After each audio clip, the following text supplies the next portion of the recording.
do.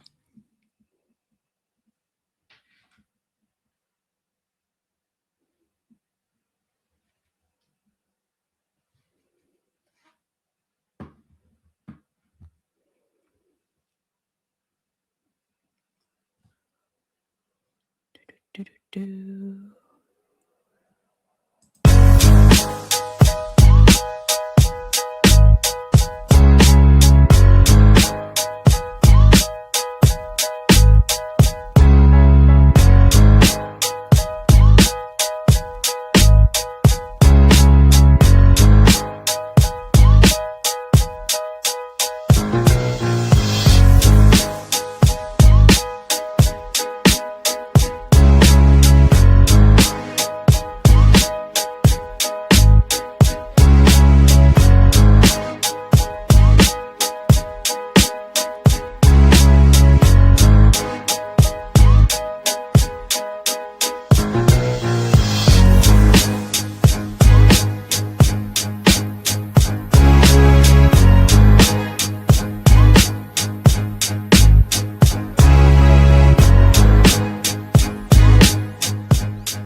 All right. Happy Thursday, ladies and gentlemen. Welcome to Sabby Sabs podcast. I'm your host, sabrinasalvati. I want to give a shout out to everyone watching on YouTube, Twitter, and Rumble. And welcome back, guys. We have a big show tonight. I am going to try to do call-in after the show tonight since I wasn't able to do it on Tuesday night.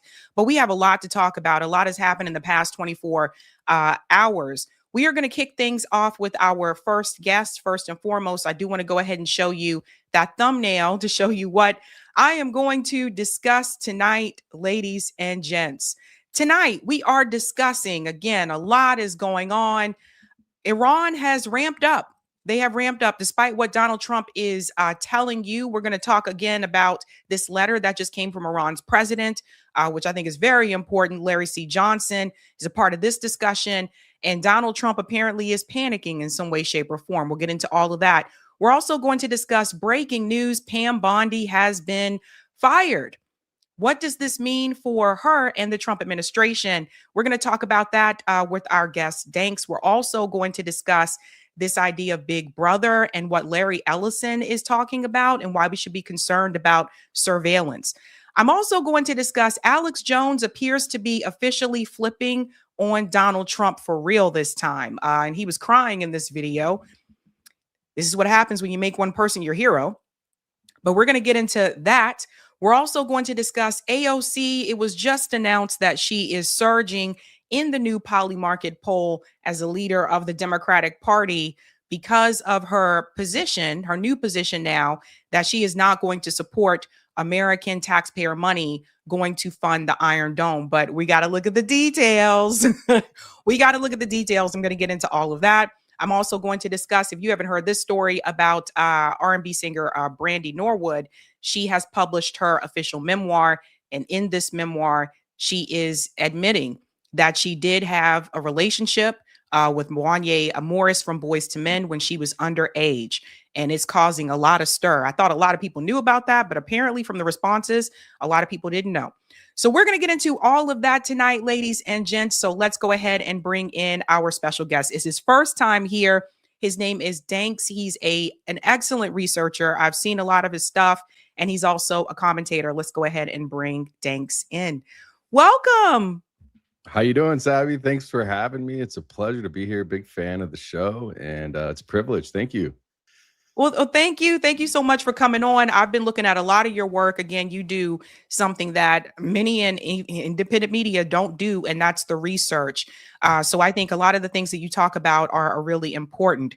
You sent me this one earlier today, and I guess I should not be surprised, but let's go ahead and get into what just happened with Pam Bondi. I'll go ahead and bring this on the screen. Breaking news, ladies and gentlemen, Pam Bondi has been fired by Donald Trump. Let's get into it. An NBC News special report. Here's Hallie Jackson. Good day. We are coming on the air with breaking news. President Trump has apparently fired his Attorney General, Pam Bondi, according to a senior administration official and a source familiar with the matter. This comes after NBC News learned that the president has grown frustrated with his Attorney General in recent days, according to multiple sources. I want to get right to our team covering all of it. Our Chief Justice and National Affairs correspondent, Kelly O'Donnell, is joining us. We've also got our White House correspondent, Monica Alba, as well. Kelly, let me start with you. This is not altogether surprising, considering the reporting from NBC that the president was frustrated with Bondi's performance leading the Department of Justice. And we've often seen the president let some of his intentions, feelings, concerns bubble out publicly as one measure of how he makes these decisions. For Pam Bondi, this is a blow because she has been a very loyal sort of friend and ally of the president for a long time, going back to Florida, assisting in the first Trump term. And this, in many ways, comes down to a representation of the frustration that President Trump has, that his vision for how he could exact retribution against political rivals and those who had, in his perception, done him wrong at some past point, to be brought to justice. That has not happened, even. Okay, let's go ahead and chime in here, Danks. I saw some people celebrating. They're very happy, and they said, woohoo, Pam Bondi's out of there. This is good news. What is your perspective on this? Because I just kind of see it as though this doesn't mean that people are going to be brought to justice. What's your take on this? Yeah, I don't think that she was let go or fired or whatnot because of justice or for the files. I think that her job was done. I think that there's two ways to look at it. You could look at it kind of like the Kristi Noem way, where, oh, people don't like her, I'm just going to blame it on her and get rid of her. And that might be the case. But when you see, because I went through all of the talk, I just saw all the talking points from all the news and then even the independent. Now, I don't know if you saw the Salem media post that I made. Finding out that they're pretty much all on the same payroll, at least undercover. And I mean that Salem Media, the chief strategy officer, Brad Parscale, is a registered foreign agent for our greatest ally.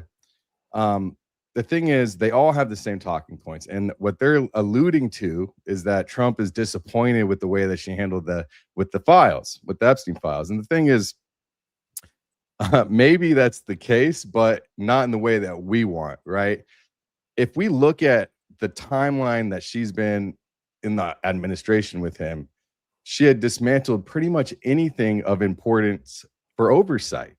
The FARA regulations, the dismantling of FARA oversight, the consumer protection. I mean, there's probably 8 to 10 things. And I don't see her. Like, I even tried to figure out, am I happy that she's gone or am I not? It's like, I don't think it gets better from here. You know what I mean? And that was not representing the United States, in my opinion. So from what I see, it just looked like they are setting themselves up to benefit as much as possible. Pam Bondi was just another extension of that. And for me, I'm not happy with what I saw and where we're at with all of this. I don't know, how do we unravel any of it? And I don't think they have a plan to. Yeah, I want people to understand Pam Bondi being fired doesn't get justice for Epstein victims. It doesn't hold anybody accountable that was in the Epstein files. And from what they are reporting now, it appears that Todd Blanche, who is Donald Trump's lawyer, may be the one that is going to take her place. So it's just Donald Trump putting someone in that's going to, again, essentially protect him. I just don't. Yeah, Pam Bondi really messed up in many ways, but she also did what Donald Trump told her to do. So it's just like, but I knew, I want to get your take on that hearing that she had. That hearing that she had in front of Congress, I knew then, I was like, yeah, she's probably on her way out.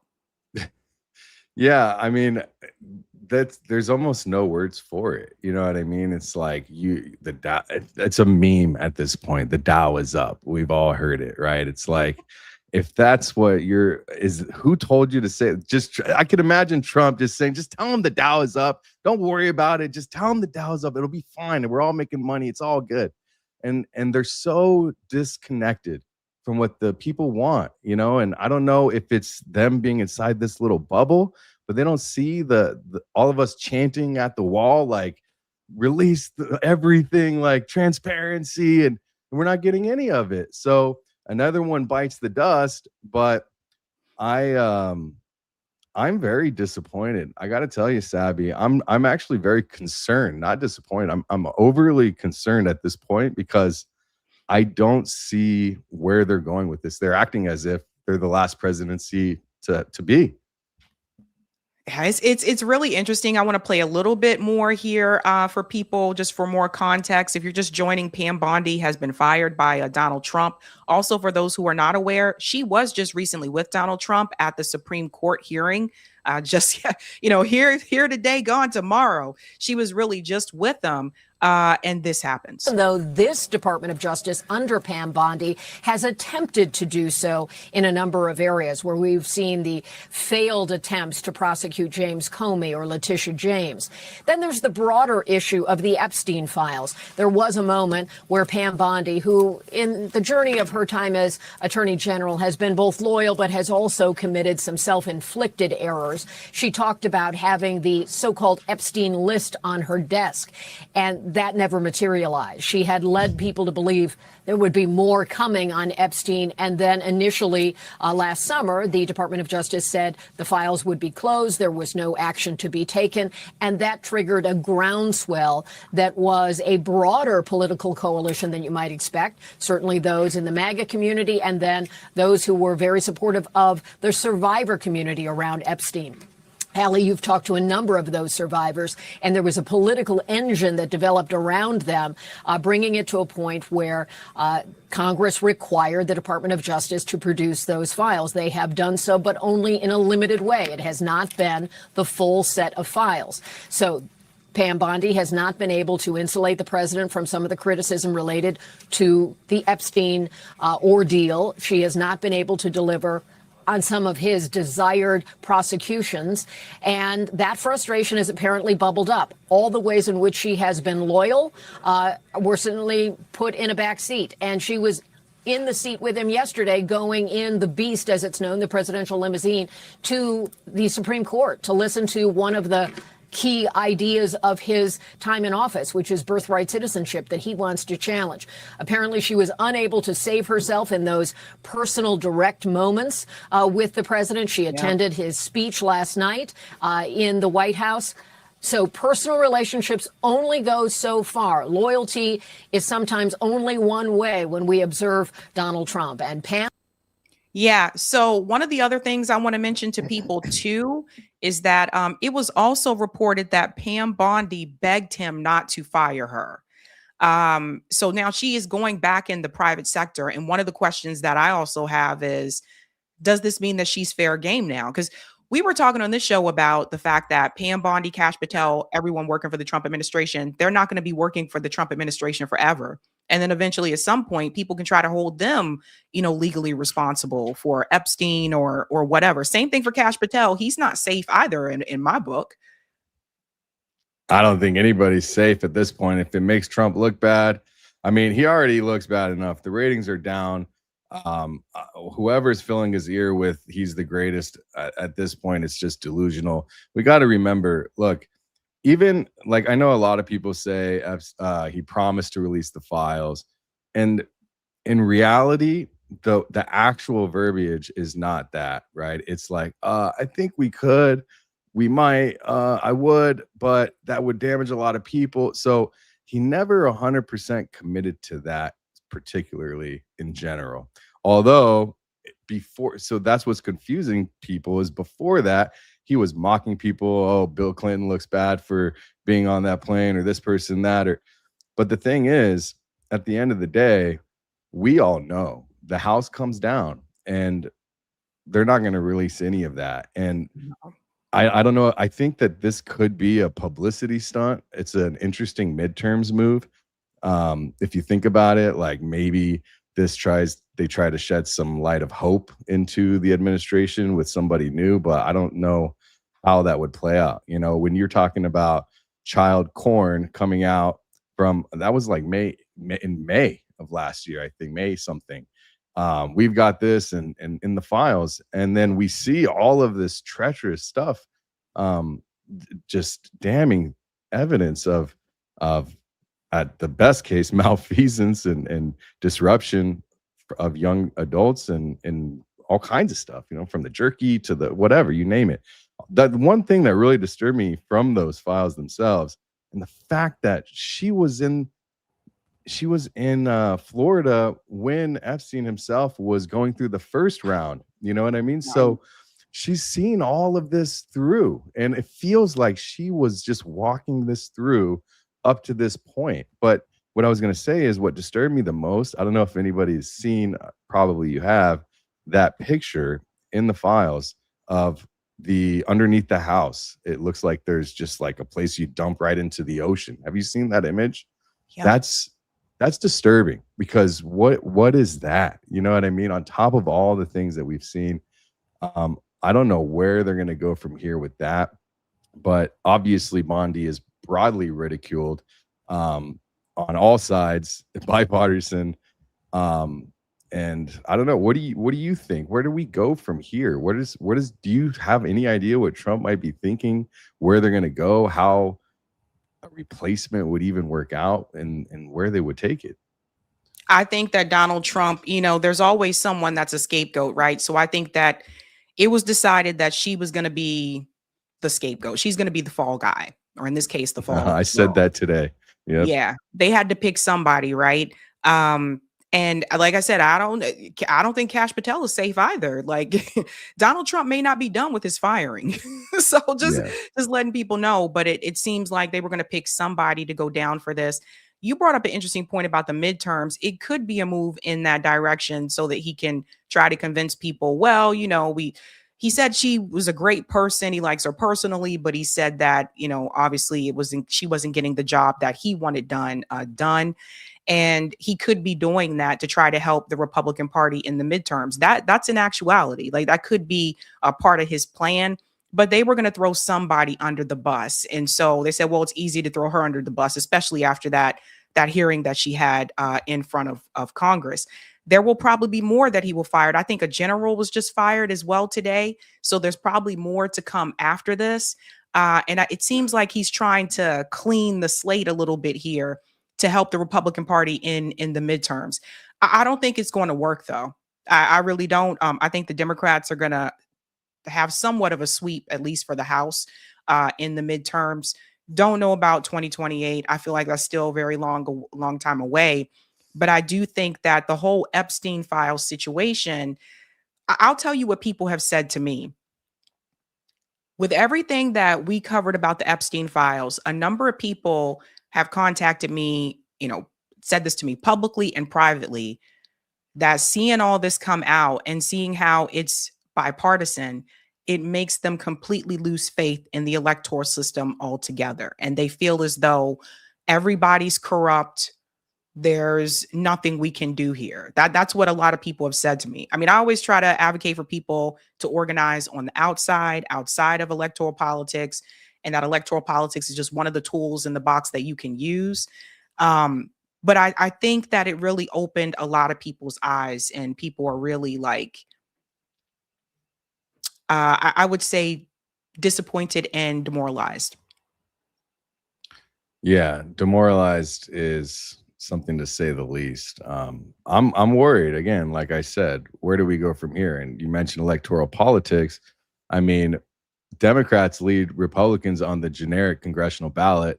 I think as of this month, or as of last month, March, I think it was 45 to 42 among registered voters. And that's a 6-point net swing from the Republican advantage at the start of the year. 6 points in 6 months. That's not a polling fluctuation. That's a shift. And that's showing people are losing faith in general in the Republican Party, the conservative movement, MAGA. I mean, as soon as you throw MAGA out there, you know, like like I was offended, you know what I mean? It's like, what that was supposed to be for us, you know what I mean? And there's so many things that we could say, you know, that's just one representation. I think he even did it with Iran, you know. I think Lindsey Graham said it with Iran, make Iran. So there's obviously America First is out the window. I've been tracking all of the money that's been coming from and to who, and it's all coming from Israel, for the most part, at least. Our media, not only TikTok, not only, you know, what Larry Ellison is involved in, but also Salem Media. Again, these are some of the biggest talking heads in the business from the Charlie Kirk show. And that's their number one, or that has been their number one spearhead. And they're pushing a particular ideology through 900 plus news stations. And the thing is, when you start force feeding things that are not America First, trying to get people to believe a certain narrative that is just doesn't pertain necessarily to how we believe, they've made this over religious, it feels like, as well. It's just like constantly the Zionist information coming out from all directions, including the war. Now they've made it some religious war, you know, and a war that shouldn't have been had in the first place. So I think we're all done with this mess, to be honest with you. Yeah. And that brings me to the second part here about surveillance. And we've touched on it on this show as well. This is something that is impacting all of us, regardless where you stand politically. I know you refer to it as a big brother as well. I just want to show people what Larry Ellison. So Larry Ellison, for those who are not aware, he's the guy that bought up a lot of the media right now. He's the founder of Oracle. He's really running games and things right now. I just want you guys to hear what he just said about surveillance that should give everybody pause. Citizens will be on their best behavior because we're constantly recording and reporting everything that's going on. And it's unimpeachable. The cars have cameras on them. I think we have a squad car here someplace. But those kind of applications using AI, if we can use AI, and we're using AI to monitor the video. So if that altercation that occurred in Memphis, the chief of police would be immediately notified. It's not people that are looking at those cameras. It's AI that's looking at the camera. No. You can't do this. It would be like a shooting.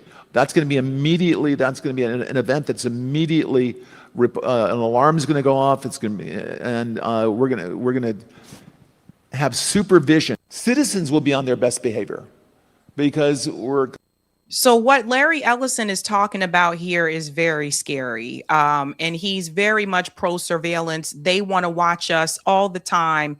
And it's this belief that if they do this, then we will be on our best behavior because we know that we're going to be watched.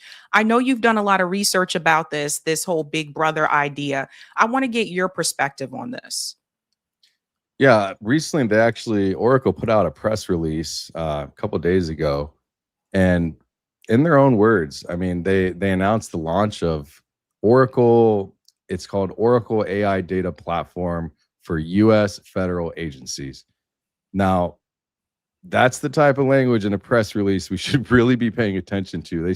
They said it gives civilian and defense agencies the ability to, quote, unify critical information so they can move faster, reduce information silos, and then make mission critical decisions at scale. Unity, critical information, surveillance, all of this in a federal agency's database with civilian agencies mixed, defense agencies mixed, all in one place, all on one private company's platform. That's another thing, is they're consolidating and gathering all of this data and putting it into a private company. It's not even a government funded operation that could have civilian voting or oversight or anything from a government aspect. You know, This is Oracle's platform, Larry Ellison's platform, you know. And then I think yesterday on the 1st, Oracle fired 30,000 workers, termination emails sent all over, no HR warning, no warning from managers, immediate system lockout. Workers found I read some things on Reddit that workers found out that before they had to go in that they were going to be let go on Reddit, you know. So it's like all kinds of things. This surveillance product, when they fire all these people and then they right away before that, let me reverse. They roll out the surveillance product right when they fire people. That's a very curious thing. So AI infrastructure is built heavily into Oracle, and they made $6 billion in the last quarter in profit, right? So this is not a company in financial distress. They're not firing people over money. This is not a company laying people off because a business is failing, you know? So I think that it's replaced the humans with AI, use the savings to build more AI infrastructure and sell that infrastructure to the government at scale and collect more checks. So that's just, I mean, one piece, you know, he's one of the 3 richest people on this planet. I think he's at least top 5. And he's also an official member of Trump's president's Council of Advisors of Science and Technology, something like this. And the White House also has an AI advisory council. We recently saw in the headlines. I think Zuckerberg is a part of it as well. So, I mean, these people, the private companies, are winning massive, massive surveillance and AI infrastructure government contracts, and the surveillance state is rolling out. That's what it looks like to me. It's so scary. I've been warning people about this. I mean, you know, Edward Snowden tried to tell us a long time ago, but they have seriously like ramped this up. And people have to understand Larry Ellison, remember, he just bought like all these different media networks. Like he has CNN now, he has Paramount. I think he's also about to get Warner Brothers as well. So he got CBS News. And then, of course, Barry Weiss is now like the chief editor of he is trying to have a monopoly on the media. That's what it seems like so far.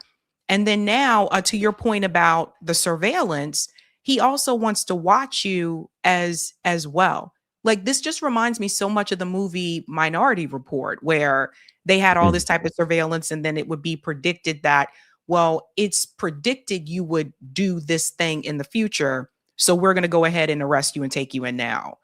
And I just see surveillance increasing and not decreasing. And this is where I think I agree with libertarians, where they say like, no, we want the right to privacy. Like, I agree with the right to privacy and the fact that there just seems to be cameras already somewhat everywhere, but that they're going to amplify that.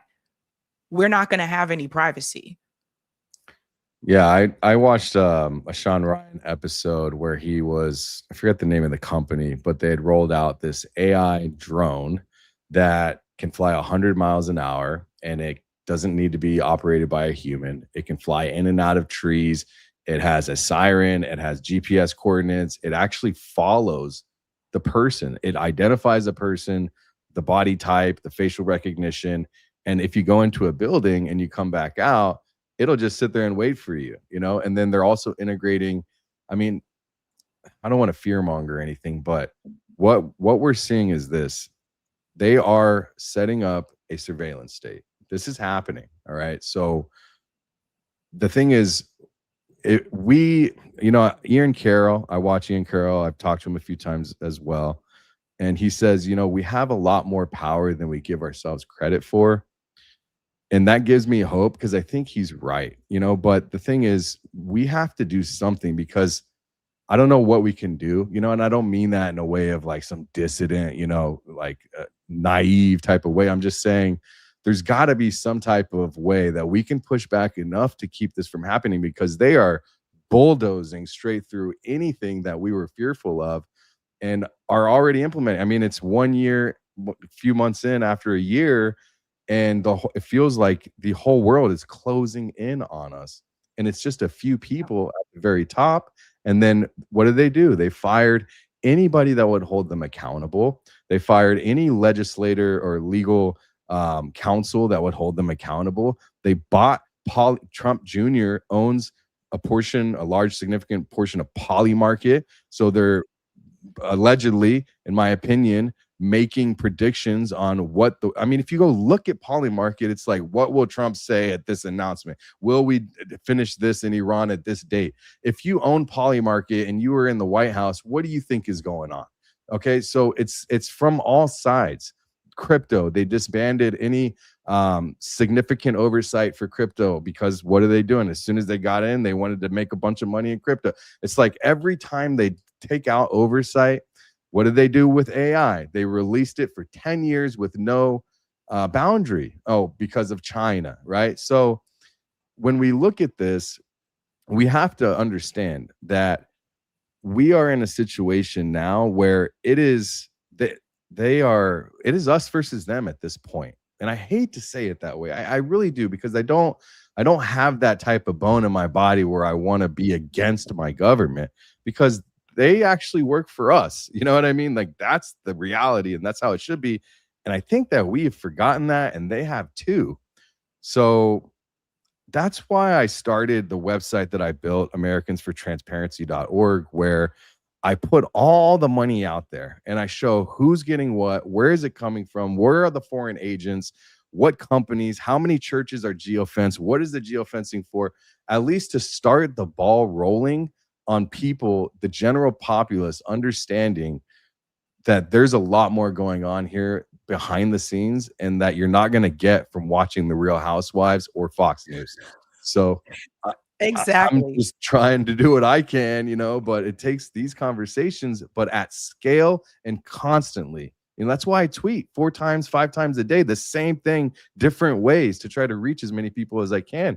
Fortunately, we have Jimmy Dore, James Lee, you've seen it. Everybody that is important, at least for the most part, everyone's important, but the big talking heads in this space have finally starting to see that we are compromised, So for Jesse on Fire to come out against Jesse on Fire, man, he comes out against Trump, you better look out. That's not, he is a Trumper and not anymore. And that means something. He's a friend of mine, and when I talk to him, he's defeated, man. He's upset. He's mad. And I am too. Yeah, it's, one of the things that you said about saying it's us against them. It's so funny, because if you say that, like, some people say you sound like a leftist, you sound like a left. You kind of sound like me a little bit, like saying that. But at the end of the day, it's really is the people who have power versus the people who don't. And the people who have the power usually have the money and the resources to be able to hold on to that power. That's what I've been trying to get people to understand. And one of the things I know that you said to me, you were talking about, like, the White House app, for example. Even some of these apps, like, when Larry Ellison got TikTok, and they were saying, like, TikTok is tracking and is taking this data and giving this to Israel, I got off of TikTok. I deleted my account and I got TikTok off of my phone immediately. Me too. And you mentioned the White House app, and I think that's something people need to hear about too. Yeah, absolutely. So the White House recently rolled out an app. Honestly, I haven't even gone to look at it. I've been doing research around it, and I found a post, and then I went to go verify the post, and I looked through the code. I'm a coder myself. I use a lot of AI for coding these days. Obviously, it's faster, and so I can do a lot more work. And I was able to run through some of the external code that I saw from somebody else, and sure enough, once you go on their site, the new White House app, I don't even know what it's called. That's how scared of it I am. I mean, whatever it is called, as soon as you go on their site, every 4.5 minutes when you're using your phone, it's tracking your location. And I think it's every either 6 or 9 minutes when your phone is just not, like, when it's on, but you're not using it. If you've gone to that app, if you have the app, or if you've gone to the site, I'm not sure at this point, but for sure, when you go to and use the app, they start tracking your GPS coordinates within a certain proximity that's at your location, within a few meters. So every 4.5 minutes, 4 minutes and 30 seconds, when your phone is on and being used, and every 6 or 9 minutes when it's on the dark screen. So this is, I don't know the agenda here, right? Well, obviously I do. They're trying to, I don't know. It's so big. It's hard to comprehend what the immediate purpose is, but you would imagine, because the technology already exists to be able to, once you have the GPS coordinates, once you have access to somebody's phone, you're able to see all of the other apps because they're in partnership with all these other apps, right? So they're able to gather your data. They're able to gather your where you sway on the political vector, wherever you're, whatever you've been saying in all of these apps, all of your emails, all of your phone numbers, all of your contacts, all of the people that you talk to. So not only that, once they find out your account, let me take it a deeper level that a lot of people don't think about.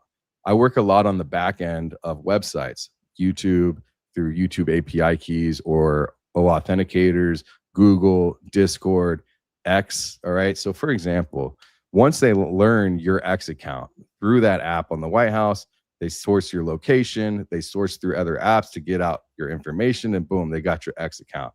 They can run an API key, which is a back end connection to everything on x.com. All right. And they can literally see every single thing that you've done, from every image, every post you've viewed, every like, dislike, every character you've typed. So they can profile you through a social media mapping engine with AI, completely tearing it down and then putting it all together just from you going to that app. That's how serious this is. This is not a, oh, well, they know where I'm at. No. They can find out everything about you from going to that app. That's what's scary. And we're already there. I already know how to do that. I've done it actually for myself, because I wanted to see all the posts and all the people. I could see all the people that like if you have an API key, you could yourself go on X, you can go to the developer and you can get a free X key. You get some access, like 50 posts. You could create a bot, do all this stuff. I've made all kinds of bots, but I can actually see everything that whoever's liked my post. Some accounts give you dislikes. Other websites like YouTube don't let you see dislikes and reports. I mean, all the data is accessible. So we're getting to a point to where it's not that hard to get a full surveillance mapped out. And it's not, this is before the actual cameras are in every location mapped through IPs or the flock that we're seeing. You know, I know I'm saying a lot of stuff here, but there's a lot on my mind, I guess. Well, I was just going to tell people DMs aren't private either. No, DMs are not private. Even encrypted messaging is not private. We're not in a private place anymore. The only way that I would say you're private is if you don't have a phone, or at least don't have some type of phone with a GPS, Bluetooth, Wi-Fi, and then you're running locally on your computer with no internet capabilities at all, which is unheard of these days. You know, you got to live out in the woods somewhere with no devices. I think, you know, they can turn on devices, they can turn on microphones, cameras. I mean, it's not safe, you know, and they put the stuff in the palm of our hand, and we're all addicted to it. I am too. You know what I mean? I'm not, you know, it is what it is. And so I've actually been thinking about trying to build a device or an application that can sense when I'm being targeted, if I've gone to a geofenced location. These are things that I've been thinking about building to try to combat this stuff, but I'm just one person, you know what I mean? And these people, they're moving so fast with so much money. It's hard to combat, to be honest. It's true. And one more thing I want to show you guys as well. Even this whole digital ID thing that they keep pushing. Bill Gates just said something recently. I think it should give everybody pause. He's talking about merging the biometric digital ID, bank accounts, and payment systems. So everyone, listen to what Bill Gates just said here. Another place that India leads, but there's a lot more that all of you can be involved in driving forward, is this digital public infrastructure. You know, no country is more able to take government benefits and get them out efficiently and effectively to their citizens than India. You would have expected rich countries or others to do that, but in fact, they did not. And so that basic structure that starts with identity and bank accounts and payments is just foundational. And as part of this visit, I'm now seeing how that foundation is being built out in agriculture with profiles of farmers to understand what they need and give them advice, built out with health records so that we can help people not only with infectious diseases, but the challenge that's coming in the future with the growth of the non-communicable diseases being a huge thing. And that digital public infrastructure will help us with these climate problems. I was in Odisha yesterday, and what they showed is that they've registered the farmers and registered what type of crops they grow and what land they own. They literally have a control center. When you walk in, you think, wow, this is agriculture, but you've got a command center and maps and people doing queries and sending out messages. And so that all starts, with an Aadhaar identity, listing those farmers, getting the information, making sure it's up to date. See, they always talk about this as though this is something that is going to help us and is going to make our lives easier. But what they don't tell you is all the information and the data that they're gathering in the process. Yeah. I mean, he even said it in his own words, the future is digital. Let's make sure this as some humanitarian effort. And he's not a stupid man. In fact, he probably looks at us like we're all stupid, and you have to give him credit, right? He's built Microsoft. He's been able to obtain the rights and then partner with when I look at it from a technical perspective, I'm like, wow, this guy has done a lot of amazing things. However, the guy's a psychopath, man. I mean, honestly, he's literally trying to control the world. The reason why we see things like this in India or in other third world countries is because they roll out these types of architecture in other countries that really don't have a choice. They're trying to get benefits from a first world country, or if a second world country wants to take advantage of some financial opportunity, whatever it is, they roll them out in all these other countries first. And then once it's operational, they'll bring it over here. We're talking about cryptocurrencies. We're talking about the digital IDs, biometrics. I mean, I'm sensing that the mark of the beast is coming soon. What comes next? You got the chip from Elon. You got all the AI infrastructure. You've got everything that you need. All you need now is for no one to be able to control their funds, right? And that's where cryptocurrency comes in. And luckily, I have a background and a lot of experience in crypto. I haven't had to work for the last 4 years because I did well in crypto, God bless, in 2022. And so that's where I really started getting into AI. It also came out around that time that I stopped working. And I saw it all happening with the Genius Act, and they started working the bill in Washington and Oregon. And this is a full circle situation with Bill Gates. And it's not just him, it's the whole apparatus where they are going to be able to control you. We've heard it before, and it's true what they're saying. They're going to be able to control what you spend, how much you spend, if you can spend anything at a particular location. If you haven't paid your taxes, they'll freeze your money. If you have a ticket, they'll freeze your money. They'll take it right out of your account.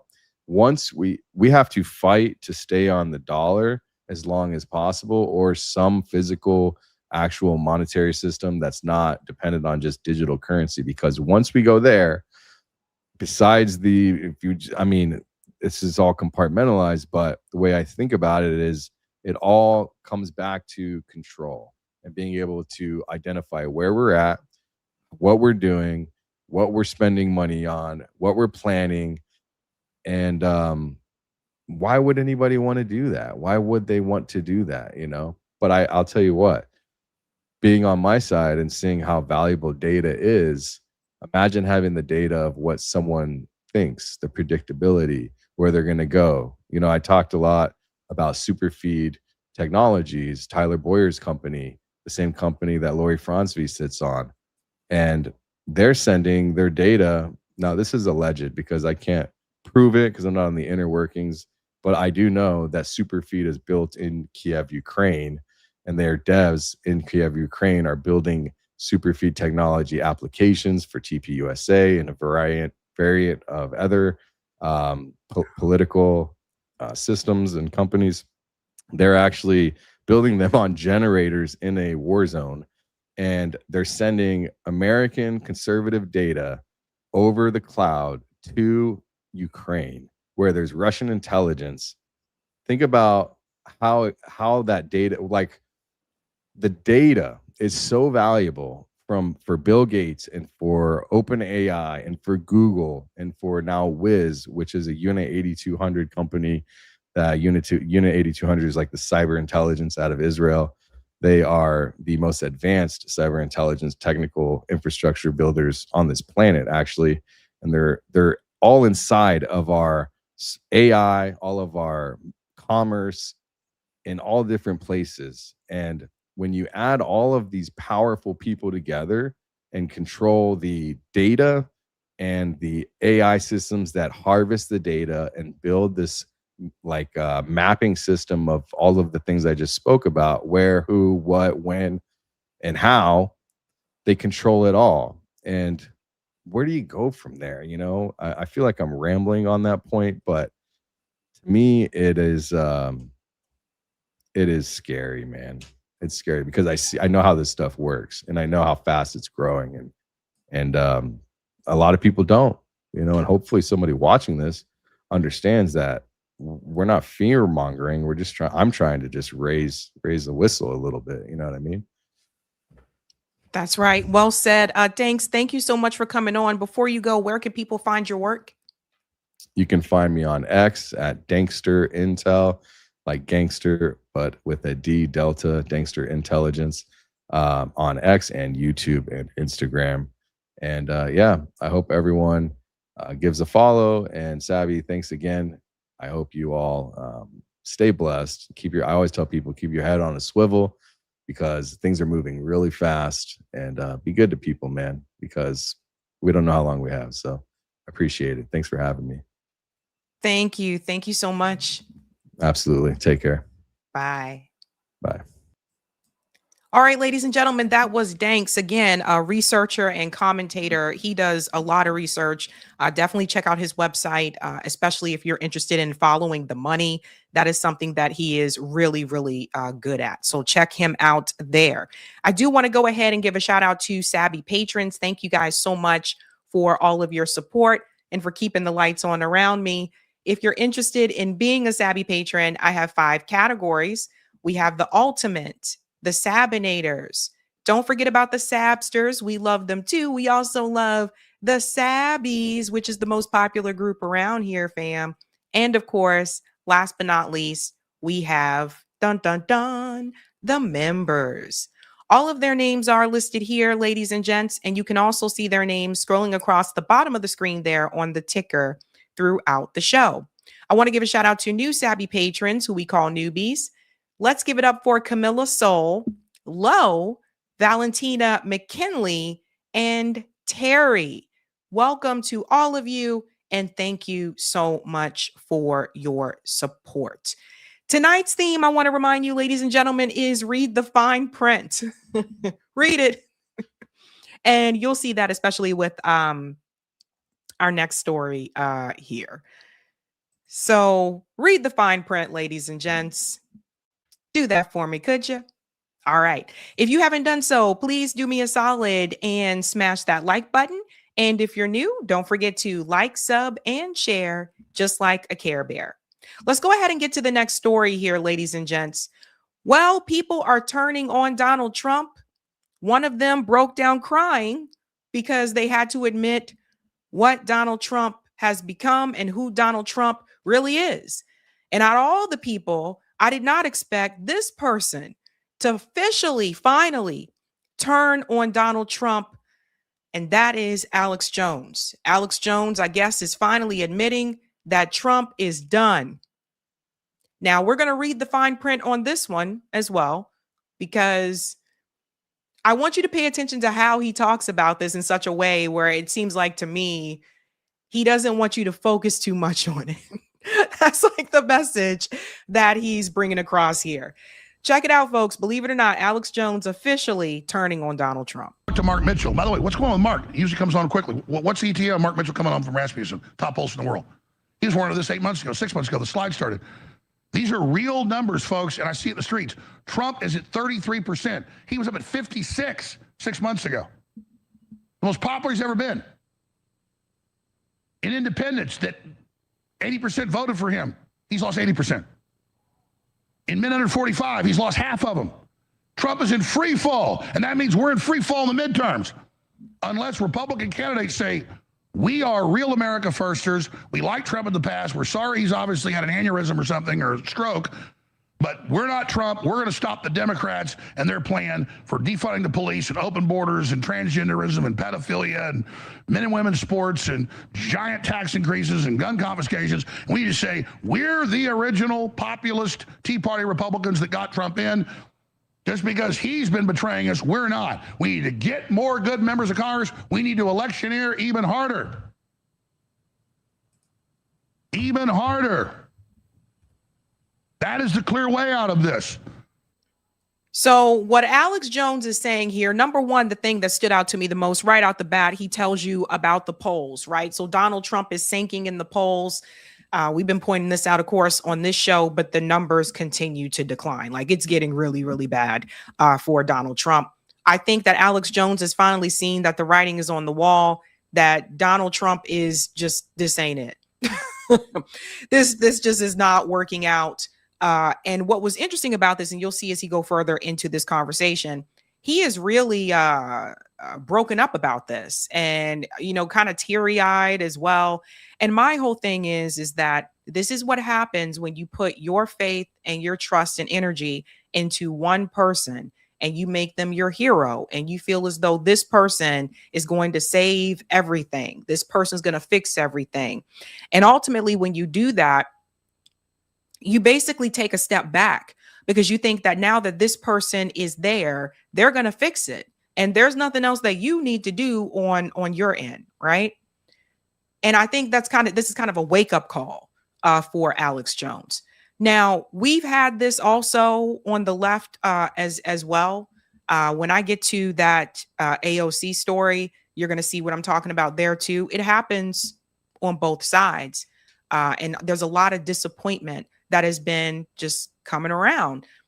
But that's why, like, you just can't put your hope, your faith in one person, and you can't make this person your hero. We have to say, too bad Trump ran off the edge of a cliff. I don't think he's coming back from it. But triage him, isolate him, and explain, we're not him, and we're not the Democrats 10 times worse. We're not the Democrats 10 times worse, and we're not him, and we're morally against this, and blowing up Iranian water supplies he's talking about, war crime any way you cut it. But did you hear what he just said? How he said people have to say they're not him, they're not Donald Trump, but they still, you know, this is the mission that, you know, they believe in for the Republican Party. But he's also saying, he's taking a stand in a way of saying, we have to say that we're not him. That's him. That's his thing. We're not over there anymore. And some people may just see this and just be like, whatever. But for me, that is a strong red line right there in the sand from Alex Jones to say, we are not him. You know, first it came from Marjorie Taylor Greene, where she said, look, she said, I'm not some blind slave. Remember, that's what she said. I don't just, you know, bow and follow anybody just because. And now you hear him saying, no, like, I have to take, Donald Trump has to get out of the equation. So I think we are seeing a change. Pressure on him not to do that. And just continue on the moral, proper way to behave. Not stick our finger in the wind and see which way it's blowing. But also not become frothing and wild-eyed attacking Trump and getting Trump derangement syndrome and joining the left and letting them then use that to destroy our populist base. So he doesn't want you to talk about it too much, because if you criticize Trump too much, according to Alex Jones, then people might see you as the left, right? So see, this is what I'm talking about with the partisan divide. This is exactly what I was trying to warn people about. This whole idea that you can't criticize someone if they're on your team, it's really weird because teams don't really work like that. How many of you watching played sports? Let me know. If you played sports at some point in your life, high school, middle school, elementary school, whatever, say so in the chat. Say played sports. And the reason why I use that example is because for those of us who played sports, guess who criticizes people on their team? Athletes. Because that's what makes you better. Our coaches would tell us when we did well. Our coaches would tell us what we needed to work on and how we needed to improve. Our coaches, I don't know about you guys, but when I played basketball, like my coach was kind of stern about the fact that if you kept missing all those layups, you were going to have to do some laps.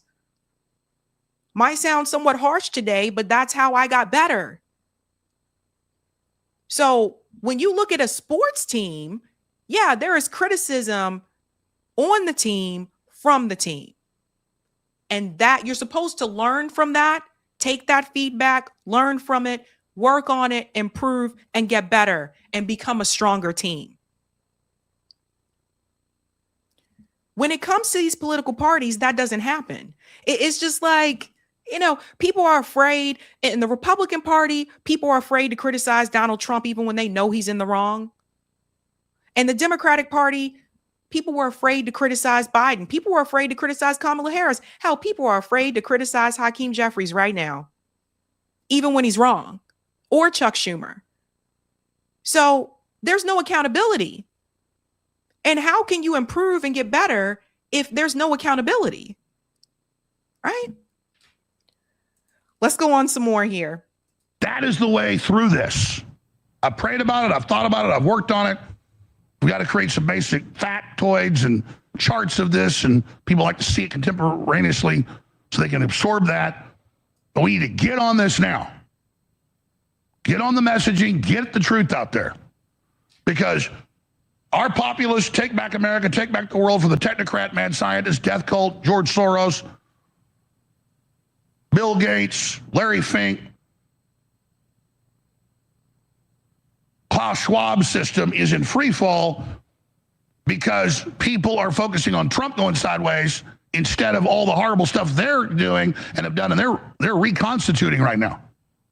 But then Alex Jones, that would mean that you have to focus on the billionaires. That would mean you have to focus on the billionaire class, which is what we've been saying for quite some time. And when you start doing that, you take partisan out of that, because that's on both sides. There's billionaires on both sides. And they'll, swing different ways depending on what's going to help them. You have billionaires that have voted for the Republican Party, donated to the Republican Party, and then switched and donated to Democrats. You have billionaires that have donated to both parties at the same time. They will donate to whichever side is going to benefit them at the end of the day. That's really what a lot of it is about. So he's calling out some of the people like the Bill Gates and all of them and but you also got to call out Elon. You got to call out Larry Ellison. There's a list of them. He's looking at things as a class perspective. Just remember, he'll be gone in 2.5 years. When your ankles swell up 3 times the size they were before, that means heart failure. And he does look sick. And he does babble and, sound like the brain's not doing too hot. And so we just cut bait on Trump, and we just mobilize against the Democrats. And we mobilize against neocons, we primary them, and we just fight even harder, because look at how we've turned the tide. Look at all the good we've done. There's a fourth turning. Populists, nationalists, conservatives are winning everywhere. There's a Christian reawakening.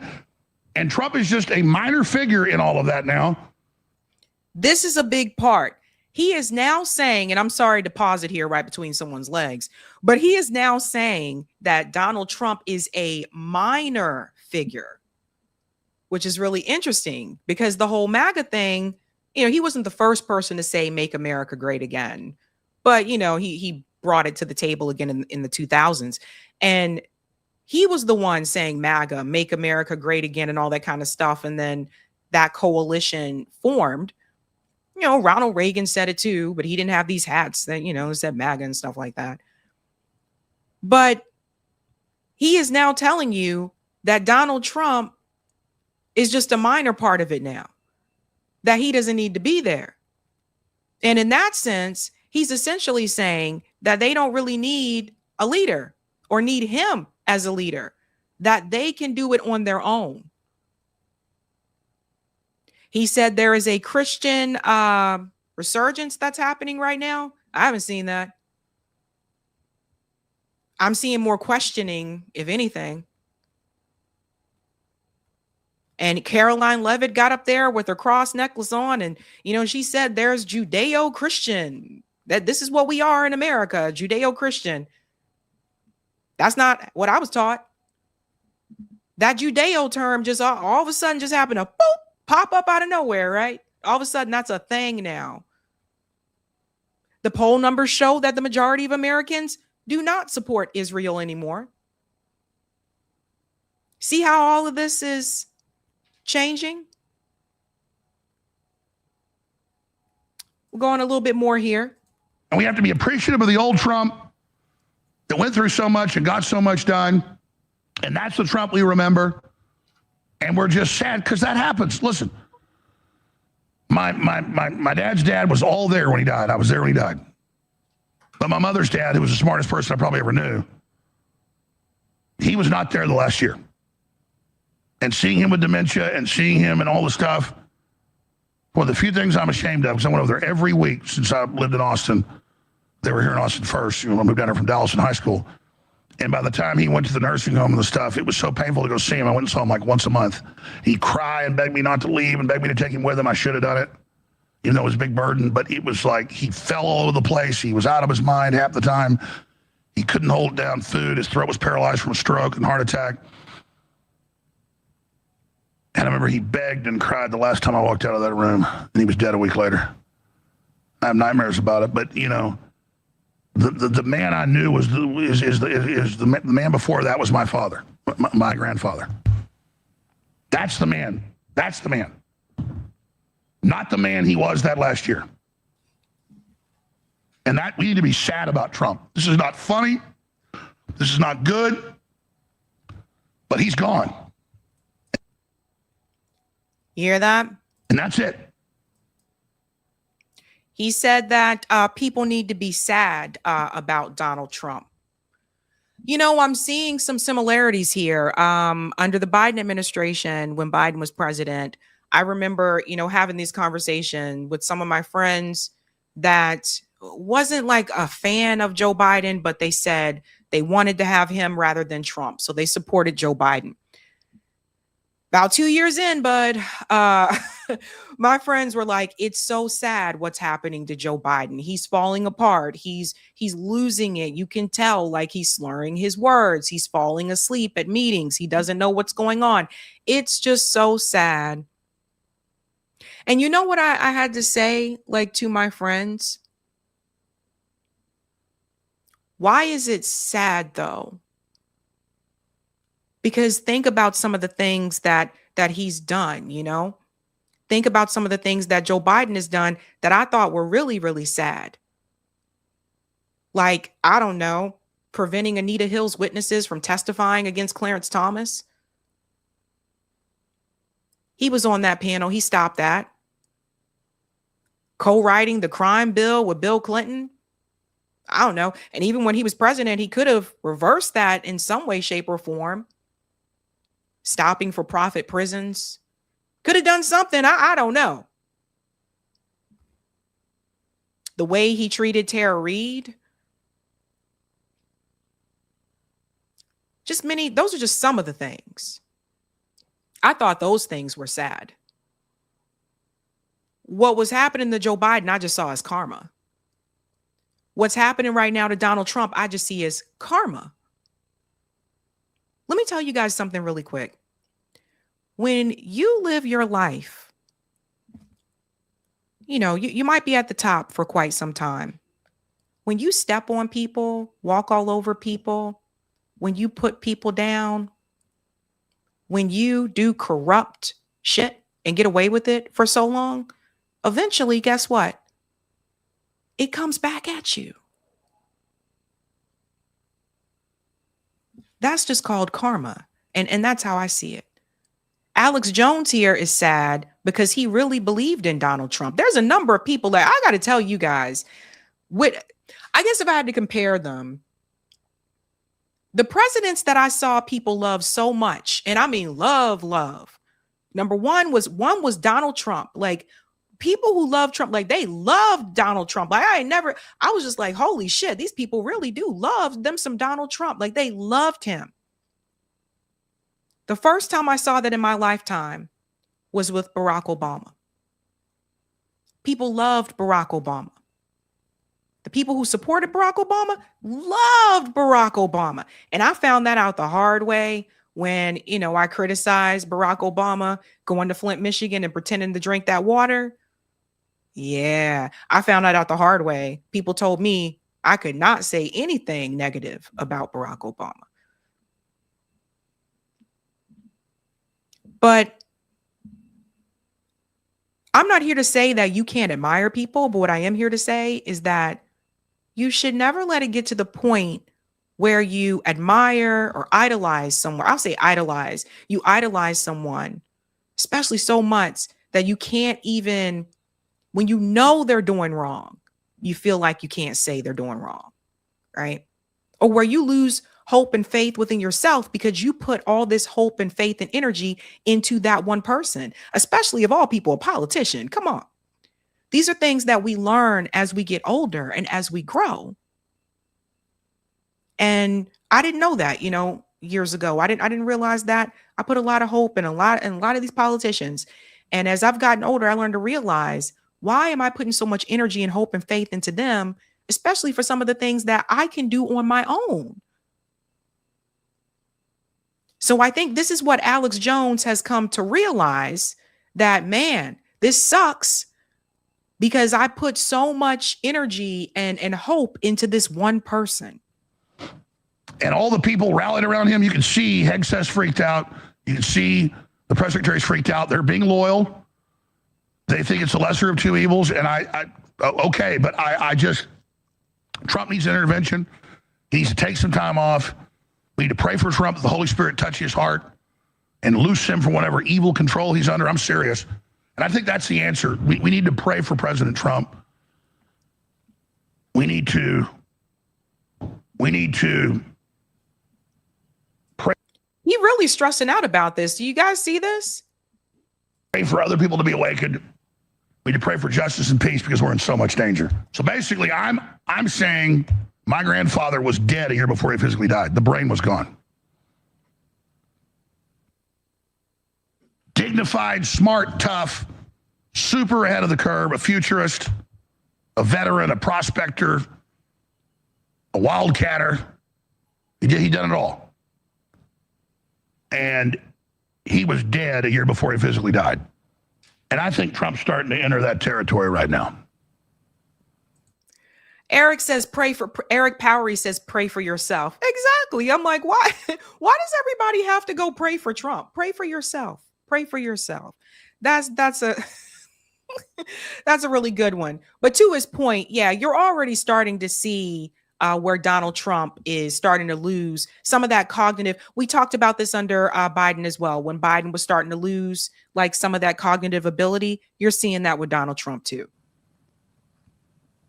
And that's the analogy I've got for you. And that's what I really think.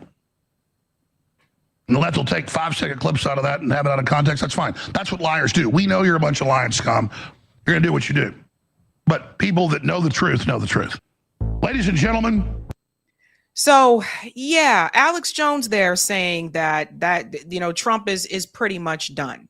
And it sounds like to me that the message has already been sent. The PR message has already been sent that they're going to get behind JD Vance. Erica Kirk sounded the alarm about that early on at America Fest, where she just came out publicly and endorsed JD Vance. She did it first, right out the gate. So that's what's really happening, folks. They're all going to get on board behind JD Vance, Couch Dude, Peter Thiel creation. And so now they pretty much got the okay. It's okay now to just say, okay, Trump, you're done. We're just going to do our own thing. Alex Jones has defended Donald Trump left and right for the longest time, as long as I can remember. Until even like a couple months ago, he was still trying to find ways to defend him. So I say read the fine print, because what I see from this is that it's already been decided that they're all going to get behind JD Vance. And here's the other thing. I just noticed JD Vance's wife just did an interview, a sit-down interview with MS Now or whoever they're supposed to be. That still cracks me up. And so it's already starting. They already got the energy, the ball going. They got the approval. They know the PR talking points. They're all going to go ahead and just get behind JD Vance. And that's going to be their hope for 2028. Midterm hope is already gone. They're not going to do well in the midterms. But 2028, believe it or not, it's crazy to say this, is actually just around the corner. And that's what they're going to put their energy and focus into. Also, if the Democrats win back the House, which it looks like they are going to, they're probably going to try to file for impeachment. Now, impeachment doesn't mean he's removed from office, but it means it starts the process to try to remove him from office. That vote will come down to the Senate, where they will have to vote whether or not to get him out.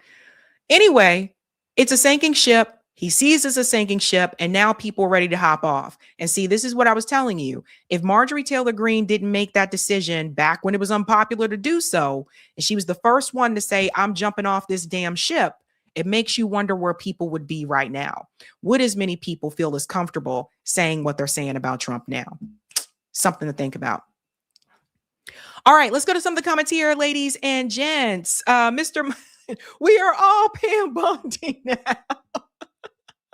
Yes, New York Varsity. So sorry. Meant to tell you guys about this. Yeah, apparently Joe Budden podcast has copyright. So that's why you couldn't see that other live stream. And that's why that was blocked. It's back up now, though. But I couldn't even upload the Joe Budden clip because they have copyright. So sorry, guys. Sorry about that. Thank you for the super chat. Rio Bays showing up for my boy Danks. I'm looking forward to watching the show. Make sure you guys hit that like. God bless everybody. Thank you. Thank you, Kenman. Pam Bondi was a baddie, but awful. Thank you, Adele, so much for the super sticker. Thank you, Mad World. Love your work, Sabby. Great to see Dankster here. It's an amazing collab. Thank you. Thank you, Marlon. Whole lot of files may come up missing. Just saying. You know what? We can talk about it on call-in tonight. Thank you for the super sticker, R. Bailey.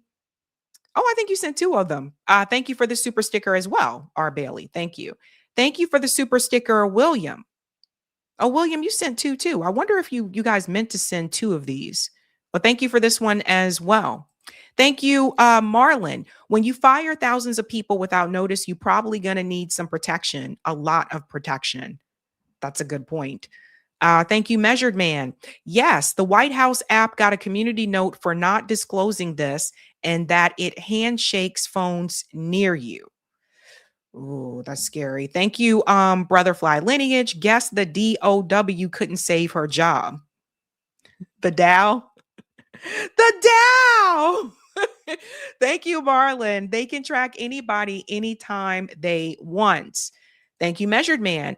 I be thinking like how I be thinking of something and then an hour later I jump online and an ad for that item pops right up. Yes, that happens to me too. Thank you, Marlon. You root for your NFL team, but can't afford to go to the games. Rep and Dems, we can't afford to play their games anymore either. And shout out to MZ, who just became a Sabby member. Let's give MZ a big whoop whoop. And thank you, Michael. Happy Easter to you and yours from me, your favorite Democrat. Love the show. Thank you, Michael. All right, let's get the Rumble rant and then we'll keep it moving and grooving. All right. Thank you, Mark. Sabby, I saw a hat that said "Make Orwell fiction again." 1984. Thank you, Conspiriality. Just want to share the sad news of, oh my God. What? Just want to share the sad news of Chanda passing away. We will miss Beauty and the Boomer. If anyone help her family, here's the GoFundMe.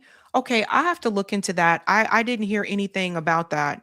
I need to check that. Thank you, Perfect Blackness. Sabs, maybe Trump was a necessary evil. With this stupid Iran move, it just may force us into America first. We're being kicked out of the Middle East. We'll have the money to concentrate on Americans. That's an interesting take on this. Interesting take. I'm gonna have to look that up. I didn't see anything about that. I'll check in with others about that. And thank you, iMeta. As a Brazilian looking at US politics, I feel sorry for you folks. All I can give is a hug for you all and ask, please get your politics together. We're trying. We're trying. I'm sorry, but we're trying. Okay, ladies and gents, let's go ahead and get to the next story here. Again, the theme is read the fine print, and read the fine print on this one. It was just reported by Polymarket that AOC's chances of, I guess, being president of the United States just surged significantly. She is now at 40% in the 2028 presidential election odds as Dems demand new leadership. So this is the Polymarket prediction right now that AOC is surging for a possibility of becoming or being a part of the 2028 presidential election, showing that the odds are moving in her favor. But why is that happening? This prediction just happened right after AOC decided that she would make a public statement that she is not going to support U.S. taxpayer money going to fund the Iron Dome in Israel. And that came after there was heat, and I say heat, there was heat put on her by co-host Anna Kasparian from TYT. Anna came after her, and then you see this pivot. However, even with this situation, we need to read the fine print because I'm going to show you what AOC is really saying. But let's get into this here. Oh, I did not expect her to respond to anything. Now, let me give you her original post, my response, and then how she responded. She wrote, today, the FBI and NYPD disrupted a plot by a member of a pro-Israel terrorist organization to assassinate Nordine Kiswani. This is a reprehensible act of political violence. There is no place for it in our city nor our country. I am thankful Ms. Kiswani is safe and the assailant is under arrest. So I responded, and admittedly, in a kind of bitchy way, you should vote to send Israel more money for weapons, with a winky face. Obviously, I'm being sarcastic there. And what drove that response is basically the fact that I'm sick of AOC being incredibly weak on things that she shouldn't be weak on, especially at a time when overwhelmingly Democratic voters are against what Israel is doing, are against unconditional support toward Israel. And that includes, by the way, funding military aid for Israel, whether it's offensive weapons or defensive weapons, because guess what? Money is fungible.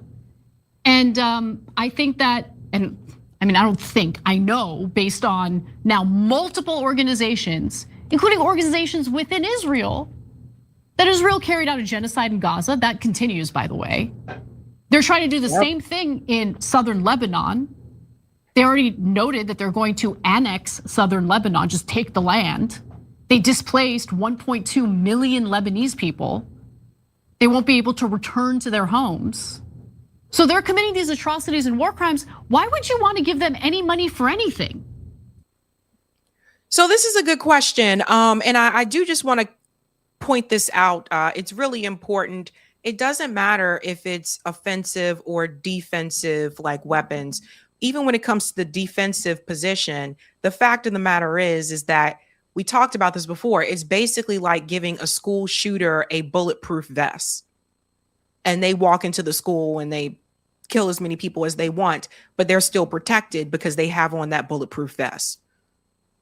It's like that, right? But to Anna's point, why would you want to give them anything? So, it's just like, I don't know. Right?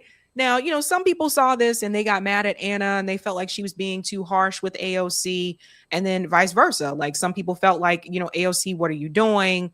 You know that you have not been consistent on this issue in different ways. And I just want to show you how to read the fine print. Okay.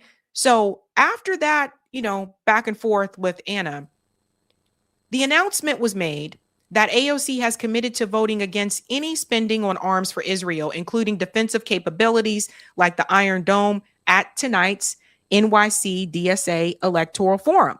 Now, a lot of people saw this and they said, woohoo, this is a big win. And, they were just like doing jumping jacks and shit. They were like, woo, this is great. We pushed AOC. We pushed her on this issue. But then AOC decided to tell people what she actually meant. Now, pay attention to what she says here. The Israeli government is well able to fund the Iron Dome system, which has proven critical to keep innocent civilians safe from rocket attacks and bombardment. Stop right there. Okay. First of all, this is AOC still making the case for the Iron Dome. And she's not alone. I'm going to show you two others are doing this in a sneaky way too. So people saw this statement from her and they're like, what are you doing? Like, first of all, nobody should have an Iron Dome. No one. Okay. Not Israel. Not anybody. No one should have an Iron Dome. This statement right here, I'm gonna get to the rest of it, but this statement right here from AOC, she said it is critical to keep civilians, innocent civilians, safe from rocket attacks and bombardment. Where's the Iron Dome for Gaza? Where's the Iron Dome from the West Bank? Where's that Iron Dome to keep the Palestinians safe from these rocket attacks and bombardment?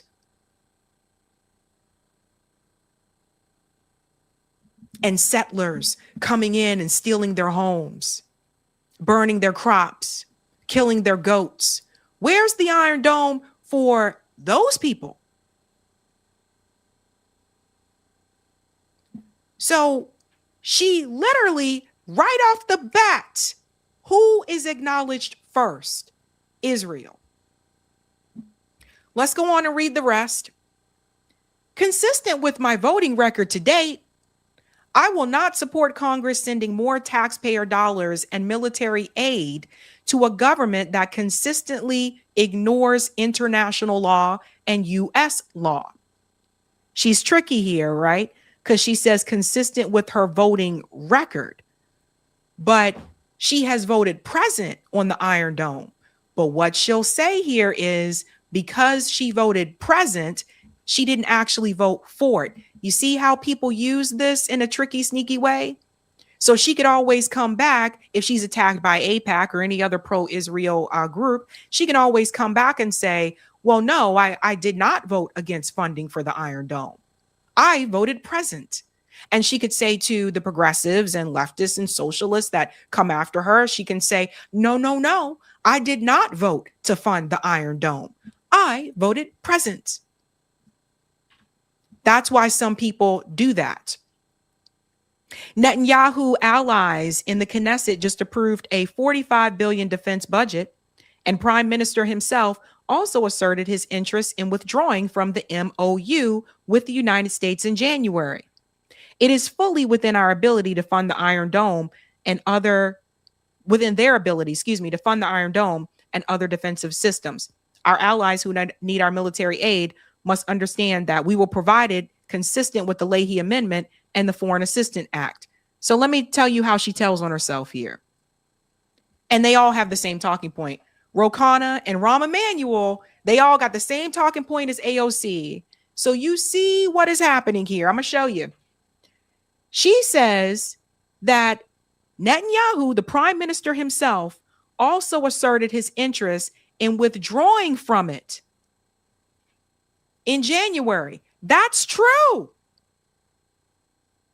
But what she is basically telling you is that it is okay for her to say she doesn't support the funding for it now, taxpayer money going to it now, because Israel already said they want to move away from it.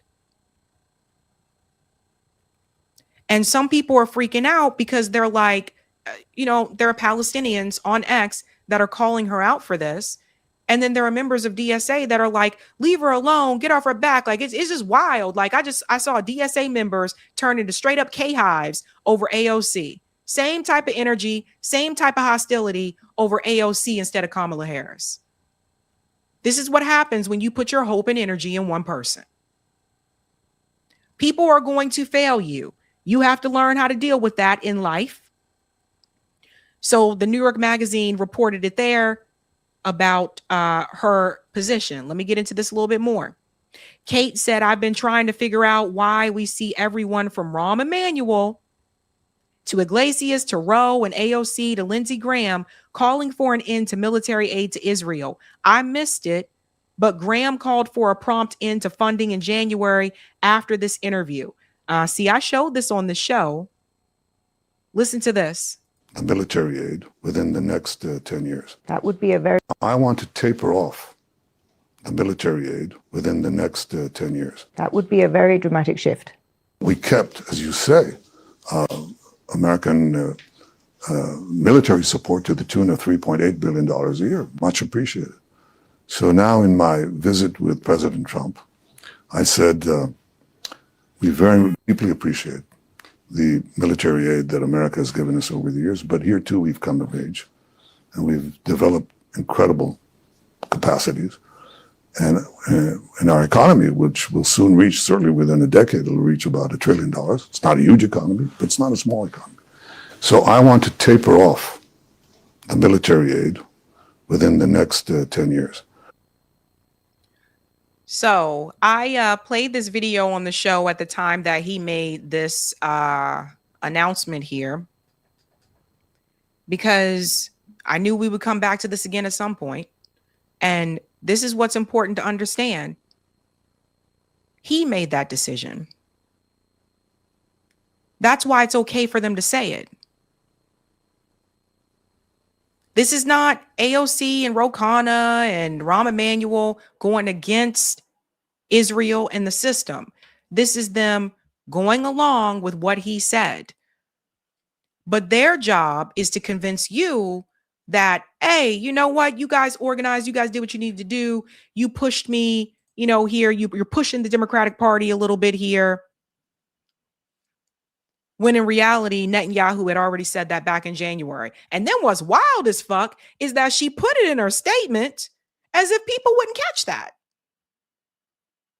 Check this out. This is from ATJ. They can safely call to end the military aid because WRSAI and the EDA program guarantee Israel gets the munitions and support they need, even without a direct budget. A special relationship is hard-coded into the law, not just the checkbook. Everyone pay attention. Here's what Rahm Emanuel said. Kate Willett, she was really been on it. She caught everybody. Rahm Emanuel using the same talking points as AOC. They both sound the same. Rahm Emanuel is a staunch Zionist, by the way. For those who are not aware, he worked for Obama. Under the Obama administration, staunch Zionists. So don't get it twisted, guys. I told you they would try to trick you. This is what he just said. On funding for Israel, you told Vox that in the future, if they want military funding, they can pay for weapons like anybody else. His response, okay, so let's be clear. That's not what I said. What I said was they'll no longer get U.S. taxpayer support. They'll get the same restrictions like any other country that buys any of our weapons. There will be a country among countries. I worked with Obama when he signed the largest military aid package for Israel and the early funding for the Iron Dome. It's a different game now, and you will not get the United States taxpayer to foot the bill for you. Not happening. So does everybody understand what they're really telling you? Rahm Emanuel made it very clear right here where he said that's not what he said. What he's saying is that they won't get U.S. taxpayer support, but they'll still get the weapons. Does everybody get the game that is being played? Does that limit include funding for the Iron Dome? Look, nobody else has the Iron Dome. There's a lot of other countries that want it. Now, what you can say about the Iron Dome is that it was jointly developed. So that's something we have to think through. But what I'm saying is you won't get taxpayer support anymore. You're going to have to pay full price. You don't have special status, which means they're still going to have the weapons and they're still going to have the Iron Dome. You guys get what I'm saying? This is not a weapons embargo. They're not blocking all the weapons. The language that they use is so important. And this is why it's important that we read the fine print.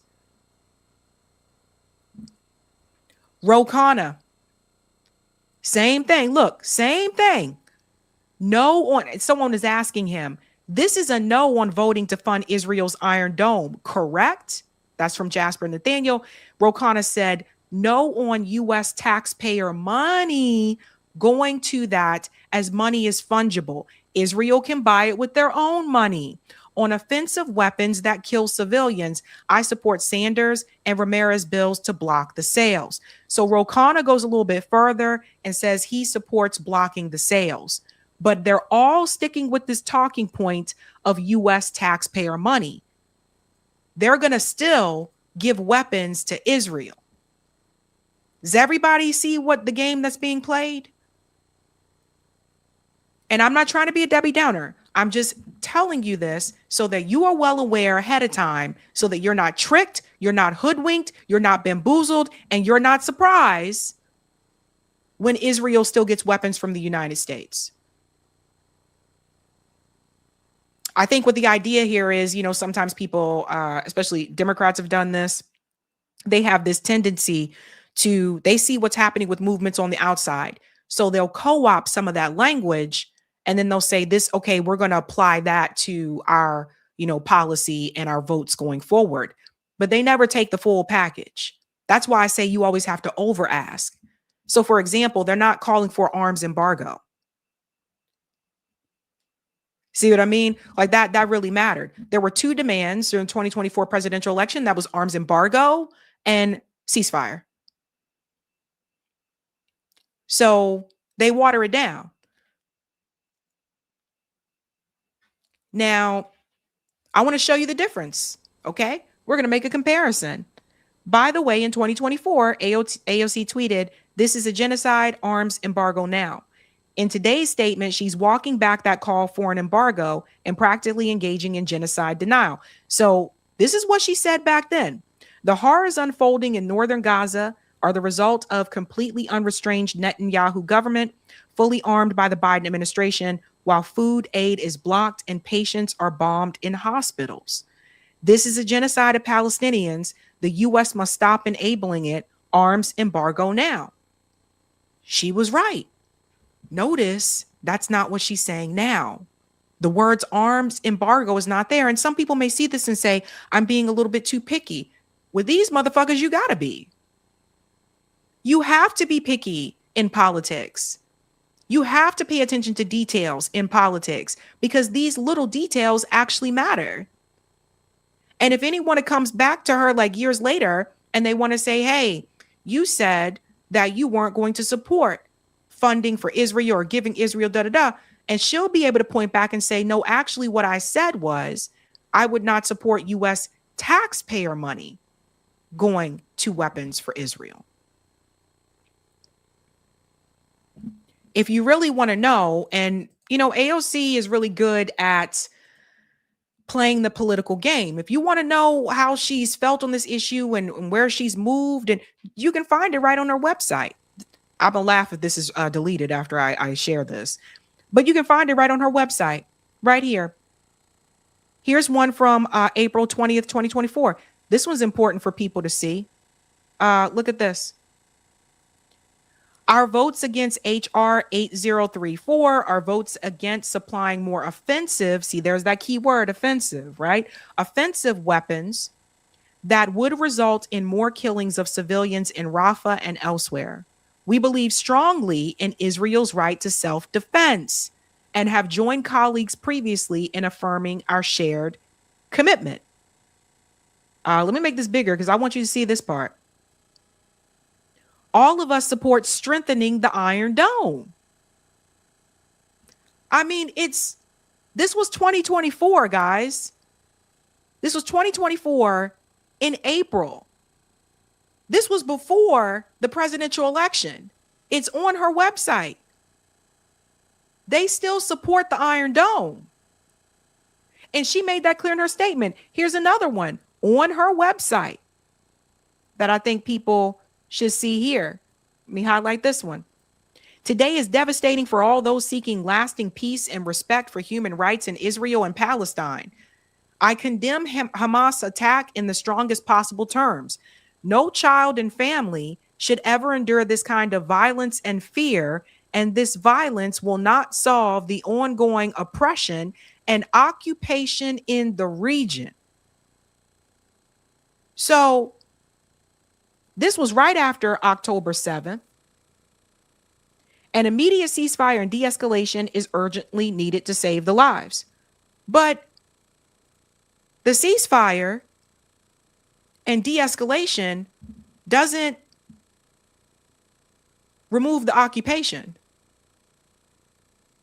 And she said, even in this statement here, she said they should not have this kind of violence and fear, and this violence will not solve the ongoing oppression and occupation in the region. So she acknowledges that there's oppression and occupation. But notice most of the focus there is on Hamas. AOC has been very, very clever about playing this in a way that prevents AIPAC from being on her back. If you notice, you're not seeing AIPAC put hundreds and millions of dollars in another candidate to run against her. Have you guys noticed that? It happened to Jamal Bowman. It happened to Cori Bush. It happened to Summer Lee. Follow me here. It happened to Ilhan Omar. It happened to Rashida Tlaib. Didn't happen to AOC, though.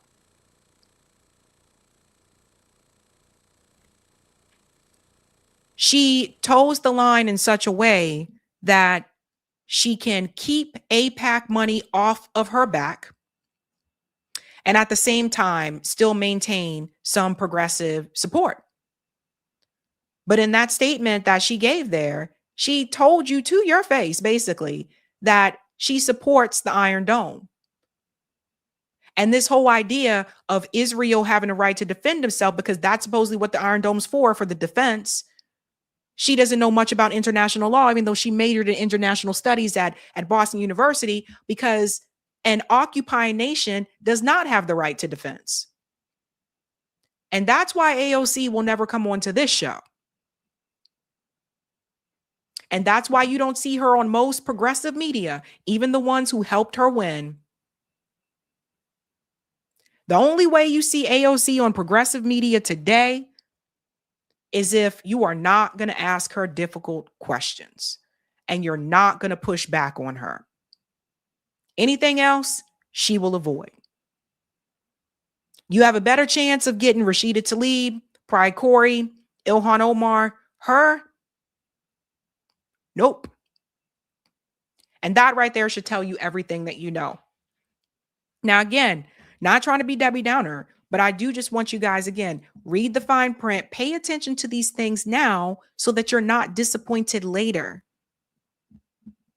Because I can tell you when it came to Barack Obama, I didn't pay attention to the details. I didn't read the fine print. And then later on, I was like, oh shit, what the hell is going on? So yeah, they're trying to make it a thing. They're trying to make AOC 2028 a thing. And Polymarket, Trump has his hands in that.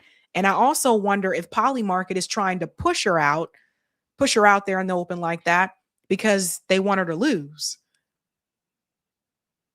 Kind of the Pied Piper strategy there. Hype her up so that she'll run so she can lose.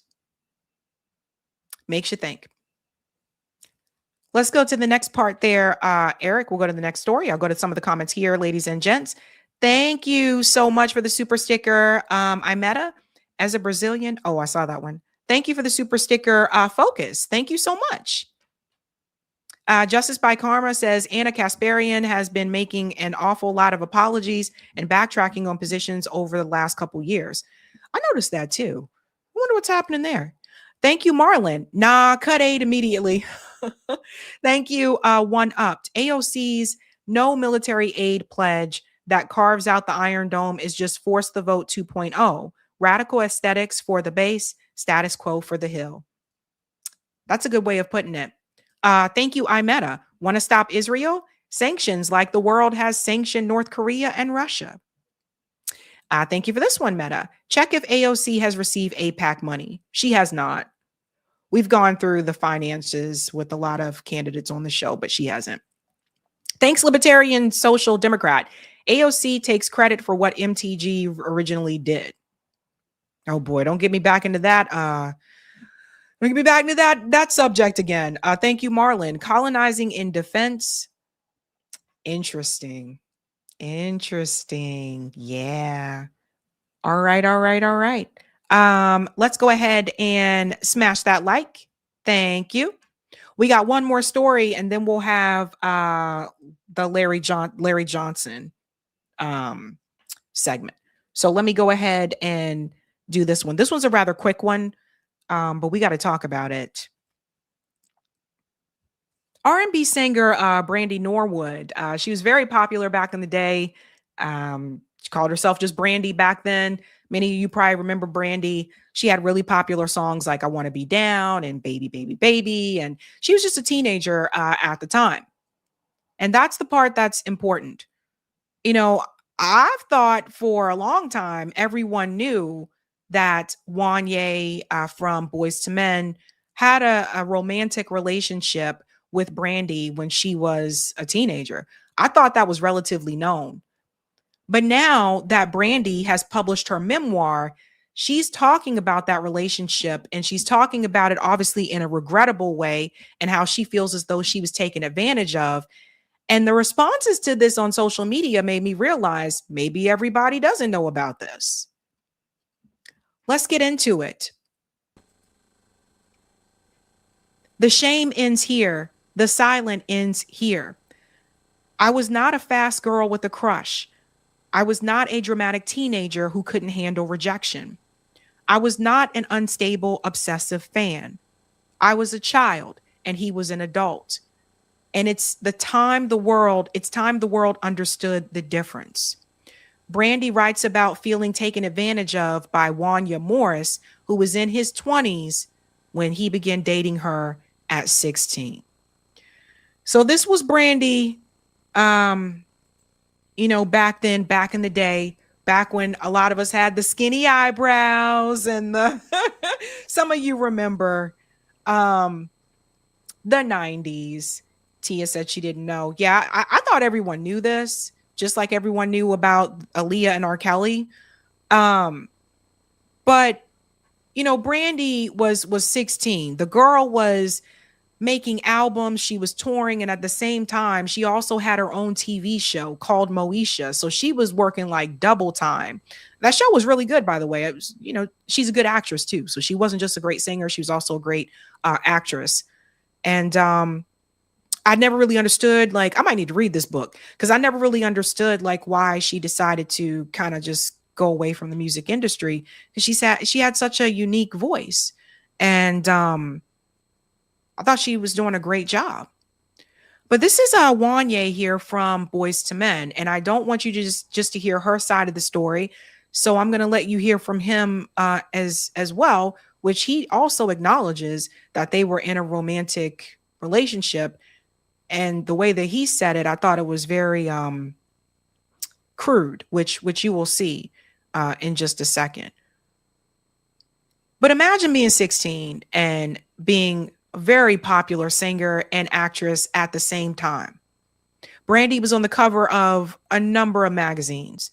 Imagine getting that popularity and so quickly, and then you get into what I guess turns out to be your first serious relationship with this guy who is much older than you, and you're still underage, technically.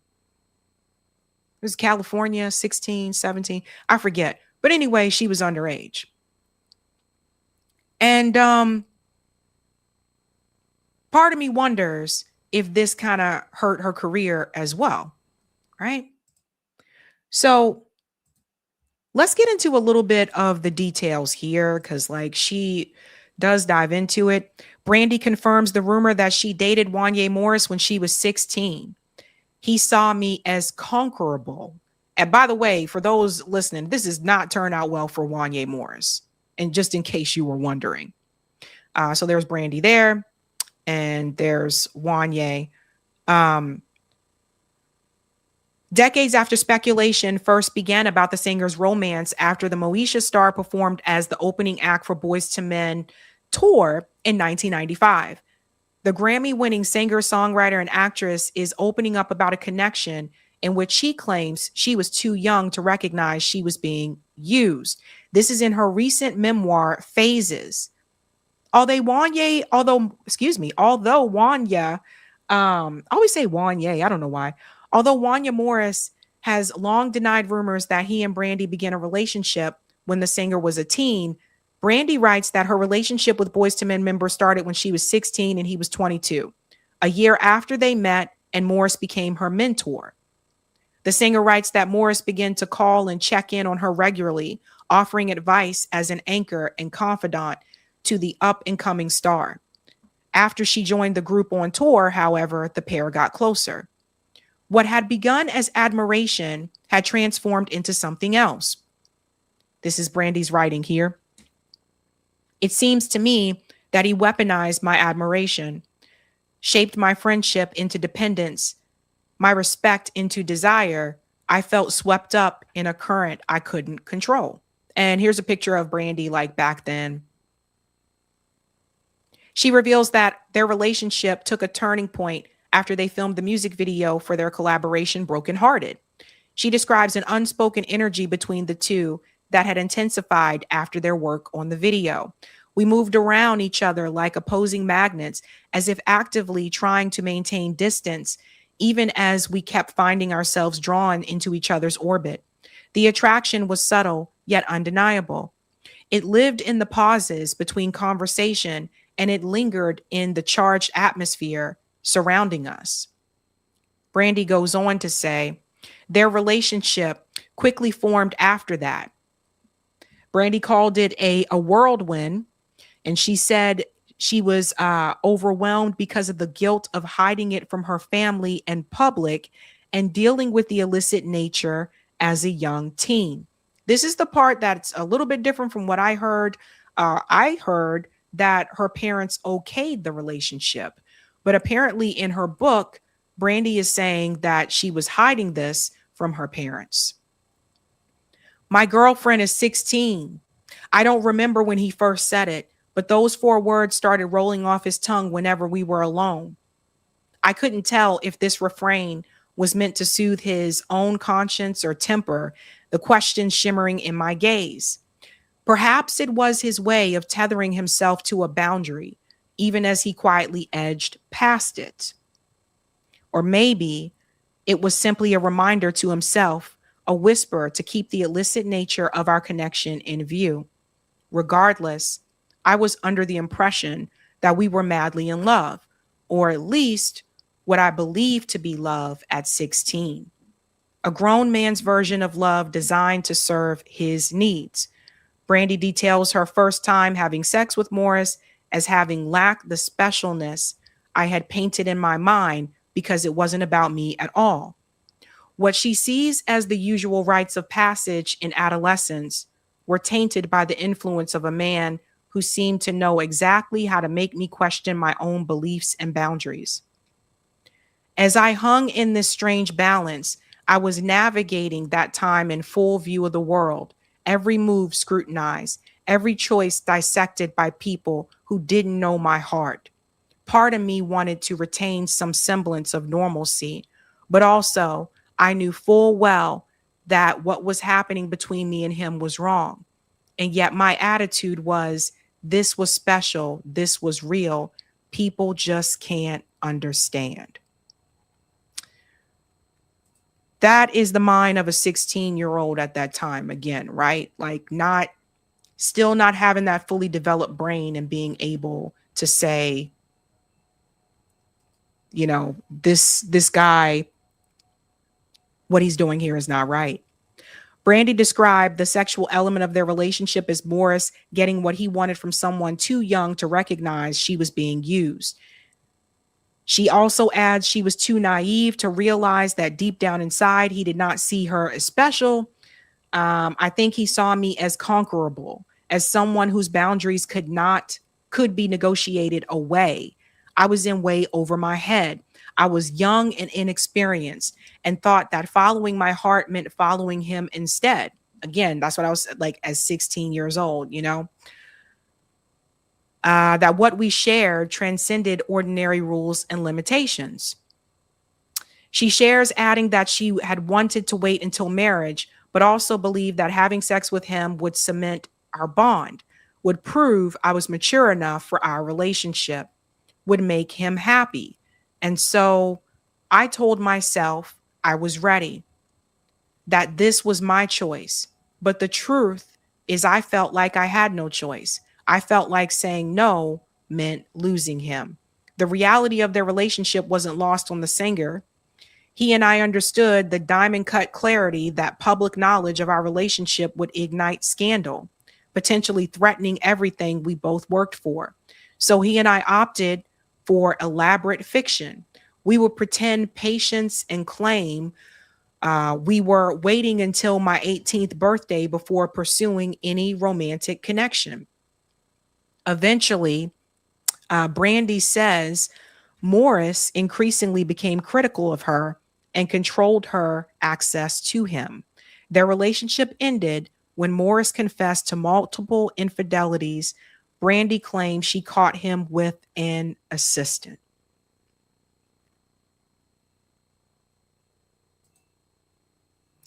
Yeah, I mean, she was young. She was only 16 years old. Now, I want you to hear what he said. We want to be fair. We want to show both sides here, but this does not help out Wanya in any way, shape, or form. Listen to this. And you had a celebrity relationship. Were you the only one that was ever involved with a celebrity? Who was he dating? Wanya was banging Brandy. Brandy. He left her lonely, brokenhearted. No, I didn't actually leave alone. He was teaching Reggae how to do videos. You taught Reggae how to do the same. That's why they called you. So this is when Boyz II Men, they were on The Breakfast Club, right? So this isn't like really old, but listen to what he says. Squirt. That's what I was thinking. I mean, Brandy even said in her behind the music that you broke her heart because you fell in love with somebody else. I mean, you only fall in love with somebody. You only fall out of love with somebody else if somebody makes you fall out of love. Mm-hmm. You know? Did everybody hear what he just said? He said you only fall out of love with somebody else if that person makes you fall out of love. Let me take it back just a little bit because it's a little low on that part. Because you fell in love with somebody else. I mean, you only fall in love with somebody. You only fall out of love with somebody else if somebody makes you fall out of love. So she was 16 at the time. So how does a 16-year-old make a grown man fall out of love? So that's putting the responsibility on her when he was the mature adult and she was a teenager. You see that? All right. Mm-hmm. You know, so if that was the situation, if that's what she said, then That's political. I like that. I can't contest to her view about it. I can just only live by my view. Revolt. Mm-hmm. Revolt. They were saying she was really young when y'all dated. Yeah, she was. Not that young. Not this jailbait. No, that's what I'm saying. But you know, that's why. But hold on. That's why I stopped it. The question. Hold on. But that's That's why I stopped it and said that she wasn't that young, because I don't want y'all to think Boys to Men was young. She said I was young too. She said she was 15 and she had to keep it a secret because she was so young. See, we did the thing. We did the thing when she was like 16, 17, around that time, you know. Those are his words, not mine. Said it there, clear as day. You was so you were still a boy too. You had I wasn't old. I wasn't men like yet. 38 years old, nothing like that. I was old enough to. She was old enough to get it. Okay, but was it legal in the state y'all was in? I mean, we was always in different states. We was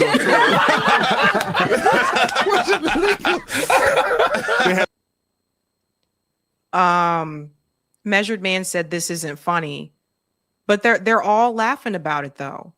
And it's not just Boys to Men laughing about it. Charlamagne's back there laughing about it too. They're all laughing. This is when Angela Yee was still hosting with Charlamagne and them. They're all laughing about it.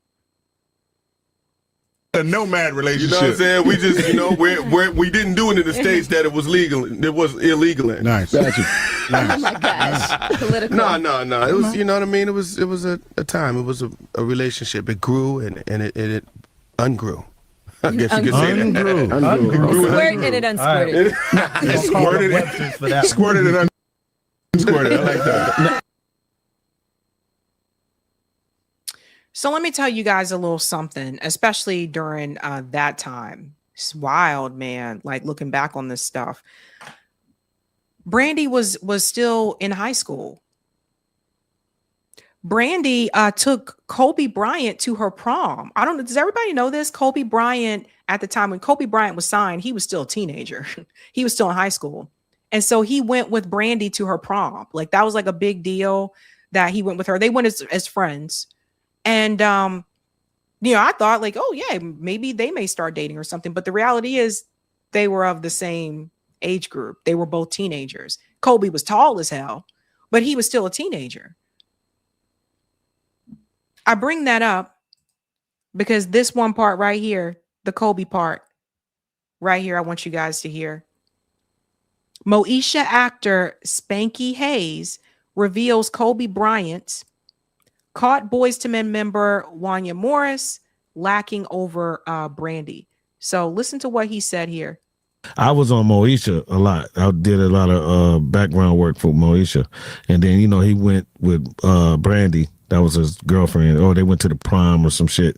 Yeah, and I seen him sock Wanya from Boys to Men in the mouth over her with a cast on. He had a cast on one of his hands. Just socked him out. Bang. Like right there. Like, yeah. Yeah, Brandon T told us about that. He said that Kobe just fucking went off on set real quick. Yeah, but he would be there. He would be there all the time. So, and then Wanya was like trying to like be on Brandy, or maybe that was his girlfriend, maybe. But Kobe just came and took the bitch and socked him. Bang! It's the end of the road, bitch. So yeah. God, you figure I was there. I was right there. I seen it. Jesus Christ. Yeah, man. Hollywood is wild. Very, very interesting. Very interesting. So again, that book by Brandy that was just released is called Phases. And if you're interested in knowing what happened throughout Brandy's life, you can read the book. But the reason why I wanted to talk about this is because I was very surprised that more people didn't know about this. I thought this was relatively known. But the way that Wanya and them on Breakfast Club, the way they were just laughing, like, I don't know, man. I think there's still a lot of growing up to do. Right. And I think even at this, like, when you look at it, when you read the fine print, it's like, it's like, you really got to like protect. Brandy's mom was like her manager, I believe, but it's like the moment she let her daughter go on tour. But then what do? Do you not let your kids go live their life? You can't be with them every time. I just couldn't believe they were laughing the way that they were like that. Like, to me, that was very, I don't know, man. That made me feel some kind of way.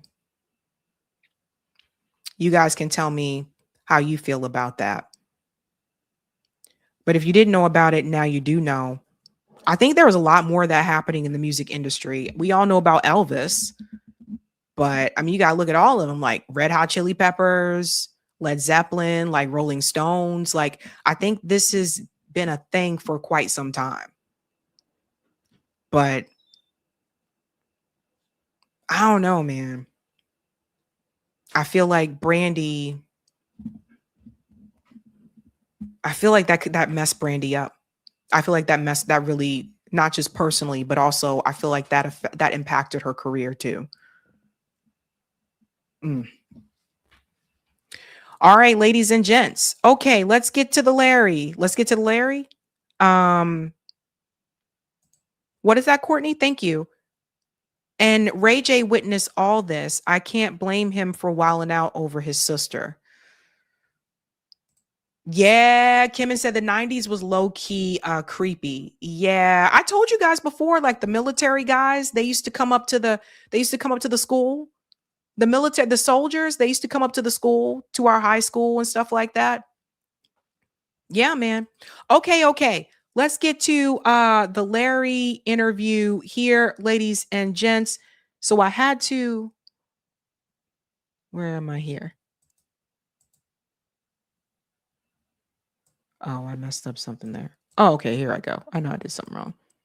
Okay, let's get to the Larry interview. All right, guys. So I'm going to go ahead and insert this for you. I had to record with Larry because he couldn't make it for the evening, but we'll go ahead and bring it in here and I'll hop in the back and I'll come back after and we'll head into call in. So let me just move myself out of the way.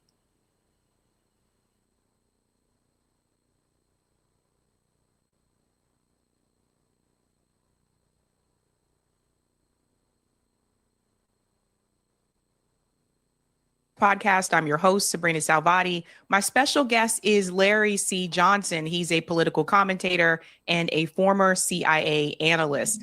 Welcome back, Larry. It's been a minute. Yes, ma'am. I always enjoy chatting with you. Well, we have a lot to talk about now. As you know, this Iran war has a lot of us have been panicked and freaked out. Obviously, the gas prices are taking a reflect of this. But something I was very surprised by, I know that Iran is winning this war, not the United States and Israel. But now, for the first time, I just saw Fox News admit that Israel was getting pummeled. So shout out to Furkan here who shared this video. I want to show you this. Well, we've been watching the Supreme Court. Israel is being pounded by Iran, sirens sounding over Tel Aviv as a barrage of missiles hit the nation. Let's bring in Jonathan Hunt with more. Jonathan.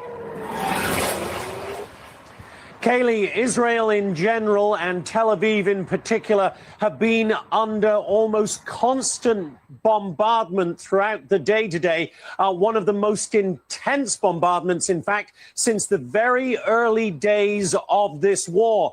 Just about an hour ago, we had an hour-long series of sirens. We watched as the interceptors were launched from this area at those missiles, which came in one after another from Iran. And this, remember, this.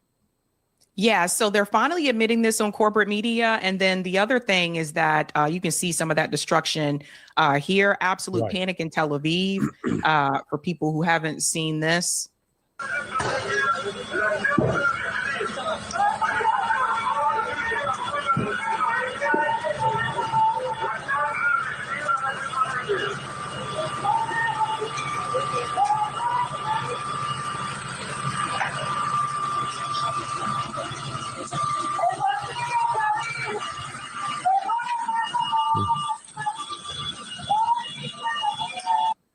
Yeah, so you can see some of that panic there, Larry. First and foremost, why do you think corporate media is finally admitting that Israel's getting hit hard here? Because it's pretty hard to avoid what the obvious now. Israel, true to its history and its reputation, never misses an opportunity to shoot itself in the head or the foot or some other body part. When they launched, it's one thing to launch this war of genocide against the Palestinians in Gaza, but then they decided, let's go after Syria, and now they've invaded southern Lebanon, and they are getting just clobbered in southern Lebanon. In one day, 3 days ago, 4 days ago, the Hezbollah knocked out 21 tanks. So the Israelis are driving along this tank column, 21 of them. The Hezbollah blew every single one, destroyed every single one. Before that, they destroyed 8. They are defeating Israel on the battlefield. And then to top it off, Israel managed to lie the United States into a war. I say lie because they claimed they got Trump convinced, if we just take out the top people, the regime will collapse. Well, they took out the top people, and the people of Iran got pissed off is what they got. And they came back with a fury. And their entire offensive force is buried, and it's underground, these missile cities. They build their missiles underground, they store them underground, and they launch them from underground. And no amount of bombing by the United States or Israel can stop that. So I think this is an important sign. We're getting an indicator that, let's say, the deep state establishment, there's a disturbance in the force. Let's go Star Wars analogy. Yesterday, my favorite little old lady from South Carolina, Miss Lindsey Graham, Senator Graham, God, what a despicable human being he is. I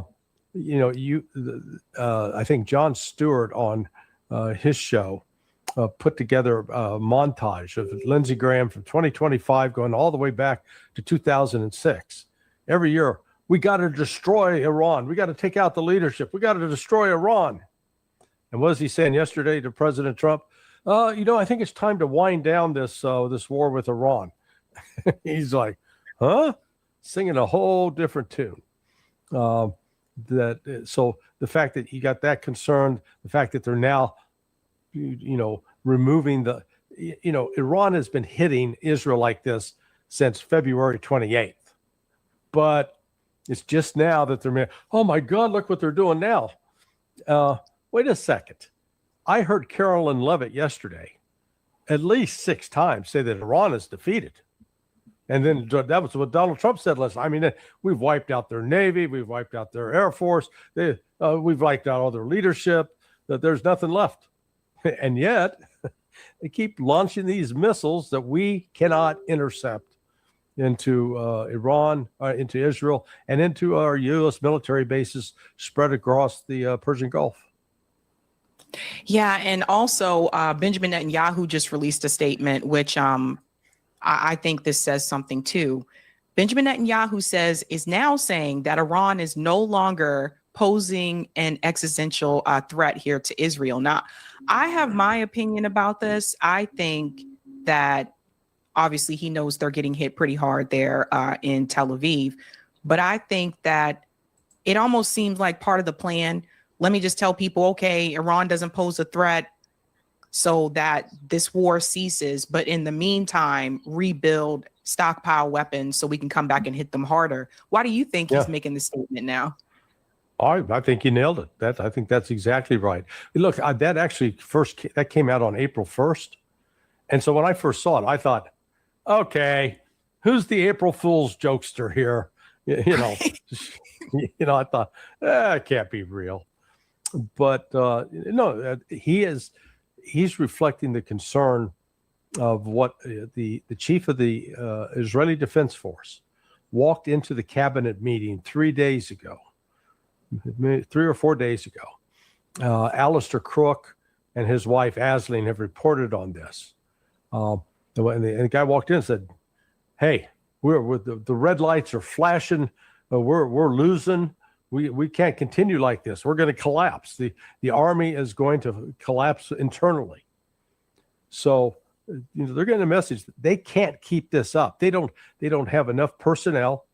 And then on top of it, they've been counting on the United States to have their back. And Donald Trump is looking for an exit plan. The problem both of them have is Iran's not going to stop until Iran gets what Iran wants. Iran's been very clear. We want the sanctions lifted. We want all the U.S. military bases out. We want reparations. You're going to pay us for what the damage you've done. That's just to start with. We start there, and then we can negotiate how to make sure this doesn't happen again. So if the United States declares victory and Israel says, yep, Iran is no longer a threat, well, Iran's going to keep pummeling them. So this is not over by a long stretch. Do you think that the Trump administration is surprised that some of the NATO allies chose not to get involved here? Like, I know Germany, the far right party in Germany is calling for the U.S. bases to leave Germany. Spain and France and Italy have said that no, they will not allow U.S. aircraft in their vicinity. Do you think he's surprised by that he was counting on them to come in and back him up? Yeah. Well, hang on for a second. Good grief. Play it. Really tight one on gun back there, buddy. GDA did. Put it away like it was fixing to bring back prohibition. My computer just turned itself on. NSA must be reaching out and messing with me. Yeah, look, Donald Trump, he is an abusive spouse. Okay, the man's a wife beater. Only in this case, instead of punching Melania, he's punching at Britain, punching at France, punching at Germany, but really punching at Denmark. Hell, we're going to invade your country. We're going to take that territory from you. So what's hilarious is that Trump has heaped such abuse on the Europeans. And the Europeans have done their fair share of abuse too. I mean, they're not an innocent party in this. But what's hilarious is somehow he thinks that there's still a foundation for a relationship there, that they're going to come crawling back and say, oh, yeah, we can't wait to help you. I mean, I can't tell you how angry I am over this, what the United States and Israel did in attacking Iran. This was an unprovoked attack. This was a war of aggression. This is the kind of thing that Adolf Hitler did to Poland to start World War II. They were like the Japanese attacking us on December 7th. Now, we can get into the discussion that, yes, the U.S. helped provoke that by cutting off Japanese oil, et cetera. But the point was we were sitting there minding our own business. We weren't getting ready to attack, just as the Iranians were. They thought they were in full-fledged negotiations. So now that Trump thinks that these all these other countries have to show up and free the Straits of Hormuz, I don't care if you bring in every country in the world. They can't get the Strait of Hormuz opened easily without incurring just unbearable military losses. The only way to get it open quickly is through negotiation. And Iran's ready to negotiate. They've already figured this out, that, you know what, it's going to be like the Panama Canal. You want to use it, got to pay a fee. It's like Studio 54 now. Back in the day, there's a cover charge at the door. Want to come in? Great, pay the cover charge. And they're teaming up with Oman, because just directly across from Iran, at the tip of that peninsula on the other side, that's Omani territory. And so, I see Iran going to Oman and said, hey, tell you what, we'll cut you a deal. We'll split every fee. We're going to charge every ship that comes in here $1 million, and we'll split it with you 60-40. Because we've been carrying the heavy weight on the military side. How could Oman say no to that? They don't have to work. They just get money flowing to it. So that, I think, will be the new normal, and that means that any ship coming in and out, they're going to have to pay in Chinese yuan or the renminbi currency. That's going to make China for the first time in recent history, we've seen in the past when there was a war, people went running to the U.S. dollar. So we got to get in the U.S. dollar. The U.S. dollar will have protection. We'll be safe.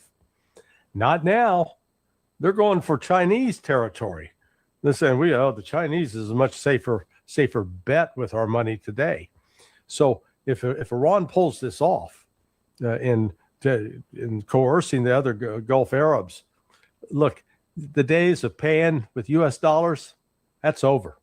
You're going to pay with Chinese now. You do that, you can get back in the game. You can start shipping your oil, your liquid natural gas, your urea that's used for fertilizer, your helium, your sulfuric acid, all the stuff that the world's wanting. You go ahead and do it, but you're going to be paying in Chinese yuan. That's going to terrify Donald Trump and Scott Bessent because this is now a major change in the international financial order. Yeah, that really changes the game. There have been people that have been vocal that are speaking out. One of them is this woman here. She's retired U.S. Air Force officer. Karen Kotowski. Yeah, I was with Karen on Saturday. Gave her a hug. Oh, cool. Awesome. Okay. Well, Karen pointed out something that some people may not be aware of about the weapons that are being used in Iran. And then the other thing that Trump didn't mention, which he never will mention, but it is known and it will come out as time goes on. But the targeting that Israel and the United States are using, and the AI targeting, is not on just military targets. We know that they are targeting exactly in the same way that Israel targeted Gaza. They are targeting schools, hospitals, sports arenas, universities, residential areas, infrastructure for sewage and water and electricity. These are the targets that Israel uses in Gaza. These are the targets Israel uses in South Lebanon. And these are the targets that the United States is using. And we're using it with Palantir's AI. So are we doing this by accident? Trump doesn't know. This is by design, the way we're fighting, and he is refusing to admit it. And these are war crimes. So this is a big one, right? That AI technology that's being used. So she's been very vocal. She's come forward to speak out about that. How do you feel about, this seems like a similar strategy that was used in Gaza, the AI technology? And how do you feel about people like Karen and, of course, now more recently, Joe Kent, who resigned and said that Iran posed no threat? How do you feel about these individuals that were a part of the U.S. government or apparatus in some way, shape, or form that are kind of putting things on the line here to come out and speak out against this war? Yeah, Joe Kent in particular. People wonder why more folks don't come out as whistleblowers to, call out Donald Trump or call out government malfeasance. Well, look at what's happened to Kent. He's been threatened. They said they're going to open an FBI investigation against him. He's been condemned and attacked. So, it really takes some backbone and some courage to do this. But the reality is he's calling it straight. What was shocking is that his boss, Tulsi Gabbard, didn't take the lead and say, I'm walking out first. She could have even organized the walkout, but no, she decided to play, keep her nose in the Washington game, and came up with the most god-awful, claim that, well, it's not my job to say that there's an imminent threat. That's up for the president to decide. No, actually, that is complete male bovine excrement. That is your job, uniquely your job, to alert the president and the nation to imminent threats. That could be the one sentence description of her job. Forget everything else. That's it. And she failed to do that. Now, we were talking before coming on air. You said that there is news that circulating that she may be fired over Iran. Yep. I predicted last week that the ultimate irony she'd be one of the first scapegoats, her and Pete Hegseth. Because look, the United States cannot sustain this war. We don't. we've deployed a third aircraft carrier to the region. So what? We had 2 aircraft carriers in the Red Sea last March and April to stop the Houthis from stopping maritime traffic. We were going to establish freedom of navigation. And after 7 weeks of bombing the Houthis and killing thousands of Houthis, Trump declared victory. He said, the Houthis have capitulated. And then we pulled out of the Red Sea because we were losing a $35 million drone a week. So we lost about $250 million worth of drones. We lost 3 F-18 fighter jets. And that's, between those, that's probably about another $120 million. So we're now in a situation where our air power just doesn't work. Yes, it kills, it destroys, but it's not going to cripple Iran. And it certainly doesn't prevent them from firing back with these ballistic missiles. Already we've depleted. So our principal air defense consists of 2 systems: Patriot missile, which shoots a PAC-3 missile, and the THAAD, the Terminal High Altitude Area Defense Weapon. The THAAD missiles cost a cool $12 million to $13 million a piece. And normally, if you see a threat coming at you, you got to fire 2 of those. So let's say you got $1 million missile coming at you, you're going to fire $26 million worth of missile at it to try to stop it. Those economics don't work. And the same Patriot is cheaper. It's like $6 million a missile. Some say 4, depends on the model. And again, you've got to fire at least 2. Well, for starters, now the United States stockpile inventory of those 2 missiles is gone. It's the old Mother Hubbard went to the cupboard to find her poor dog a bone, and when she got there, the cupboard was bare. The cupboard is bare for the United States. And we make, on the THAAD missiles, we make about 8 of those a month. So, we make and 8. We were giving all those weapons to Ukraine. We were giving weapons to Ukraine and to Israel. Yeah. And they've used them. And we're gone. We're empty. Did the Eagles do a song called Running on Empty? That could be that could be like the new theme song for the Trump administration. No, it's interesting because I was wondering about that. I was like, all the weapons that we were given to Israel and we were given to Ukraine, and now this war with Iran, and Donald Trump saying that Iran has run out of missiles, which is obviously not the case.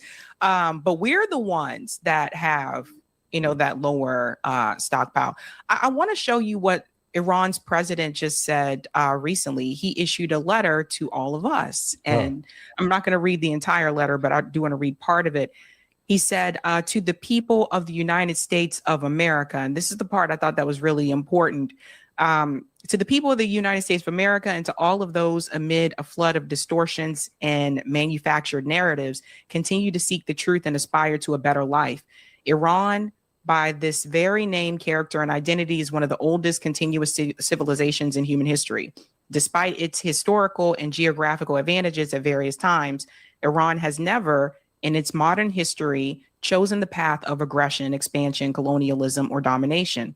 Even after enduring occupation, invasion, and sustained pressure from global powers, and despite possessing military superiority over many of its neighbors, Iran has never initiated a war. And then this part here at the bottom, he says, for this reason, portraying Iran as a threat is neither consistent with historical reality nor with present day observable facts. Such a perception is the product of political and economic whims of the powerful, the need to manufacture an enemy in order to justify pressure, maintain political dominance, sustain the arms industry, and control strategic markets. In such an environment, if a threat does not exist, it is invented. He published this letter addressed to the American people before Donald Trump's address to the public last night. Right. And I felt like this was his way. Let me get ahead of this and tell people. What do you think about this letter here from the president of Iran? Boy, he sounded presidential, didn't he? He sounded sane, rational. I wish we had one of those, because the crazy man that's sitting in that chair in the White House right now, he's out of control. He sounds more like, if you ever saw the movie with Dustin Hoffman, Rain Man, talks to, I mean, what was up with Trump last night? I mean, he's talking in a monotone like he's been drugged. Yes. Yeah, I mean, it's like, dude, what cocktail did you have before you came down? Because you're talking like somebody who's intoxicated, trying to pretend that they're not intoxicated. At least I've seen people like, the war is going very well. We're really putting a whooping on those Iranians, and it's just like, hey, do some voice inflection, have some energy, something. But what Pezeshkian said, it wasn't just how he said it, but what he said was so important. Because one of Trump's themes last night is, Iran has been attacking us for 46 years, and we're just minding our own business, and those nasty Iranians are coming after us. No, that's a damn lie. That is a damn lie. Yes, they took our people hostage in 1979 at the embassy, because our embassy had been facilitating the murder of Iranian citizens for the previous 20, 30 years. So the students were, they got out of control. However, what Jimmy Carter did in September of 1980, he only had a few months left in office, and his national security advisor is Zbigniew Brzezinski. Now, they basically encouraged and supported Saddam Hussein, remember him, as to go attack Iran, to start a war with Iran as a way to get some pressure and leverage over the new Iranian government. Then when Ronald Reagan came in, they upped it. They wanted to get rid of Iran. And he had a special envoy, a guy named Don Rumsfeld. Ever hear of him? Yes. Donnie Rumsfeld. Well, we did two things. One, Iraq had been on the list of terrorist sponsors of terrorism.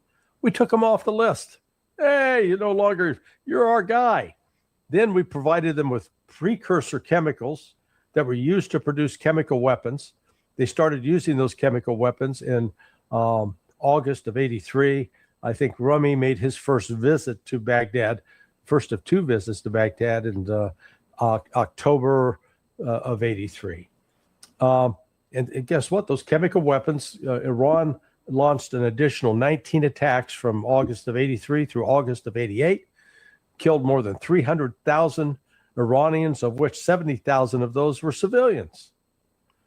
And yet, during that entire time, this is what's so noteworthy, Iran did not build chemical weapons and did not retaliate with chemical weapons. Why? Because under their theological government, they considered it a sin. Now, there's a novel concept. No, we're not going to do that because it's against God's word or God's will or God's desire. Hey, pretty good idea. That let's follow God as opposed to acting like a bunch of crazed lunatics. And then on top of it, we were actually giving U.S. human and technical intelligence to Iraq. And it was being hand carried by a friend of mine, Walter Patrick Lang, Colonel Patrick Lang, who's now deceased. But he was given the Iraqis information so they could go kill more Iranians. And then we sit back and go, God, those Iranians, they're chanting death to America. What did we ever do to them? Well, let's say a lot. Whatever deaths we want to claim, and many of these claims are false, that Iranian proxies, like the attack of the Marine barracks, that's one of the things that Trump cited in October of 83. 241 Marines died. He neglected to mention that in September of 83, U.S. warships off the coast of Lebanon were sending shells into the villages of Shia, killing Shia women, children, and non-combatant men. And there's a group there. It was called Amal. It was not created, nor was it a proxy of Iran. Amal, not Hezbollah, is the one that carried out the attack on the Marine barracks. Amal came into existence in 1972, 7 years before there was an Islamic Republic. And again, their reason for being was the Israeli attacks on Shia and Lebanese civilians. So the point is, the United States has a long, bloody track record, blood of Iranians on its hands for 46 years. We have been the provocateur, not Iran. And, you know, nobody wants to hear that because we've got a narrative we got to stick with, but it's just the fact. We don't have a single group you can point to that's Iranian sponsored that's carried out attacks here in the United States. Whereas Iran can point to the MEK, a group that's bought, paid for, protected, funded by the CIA. That group has carried out multiple terrorist attacks inside Iran. And that group, the group used to be on it was designated as a foreign terrorist organization by my old office. And this was done in 1997. But, you know, Hillary Clinton and Barack Obama, they said, nah, take them off the list because they're our guys now. Yeah, man. And you point out bipartisan craziness, by the way. And you point out an important point that at one point, Saddam Hussein was a friend of the U.S. government. And the moment I guess they decided he was no longer useful, it just, yeah. I mean, we had taken him off the terrorist list.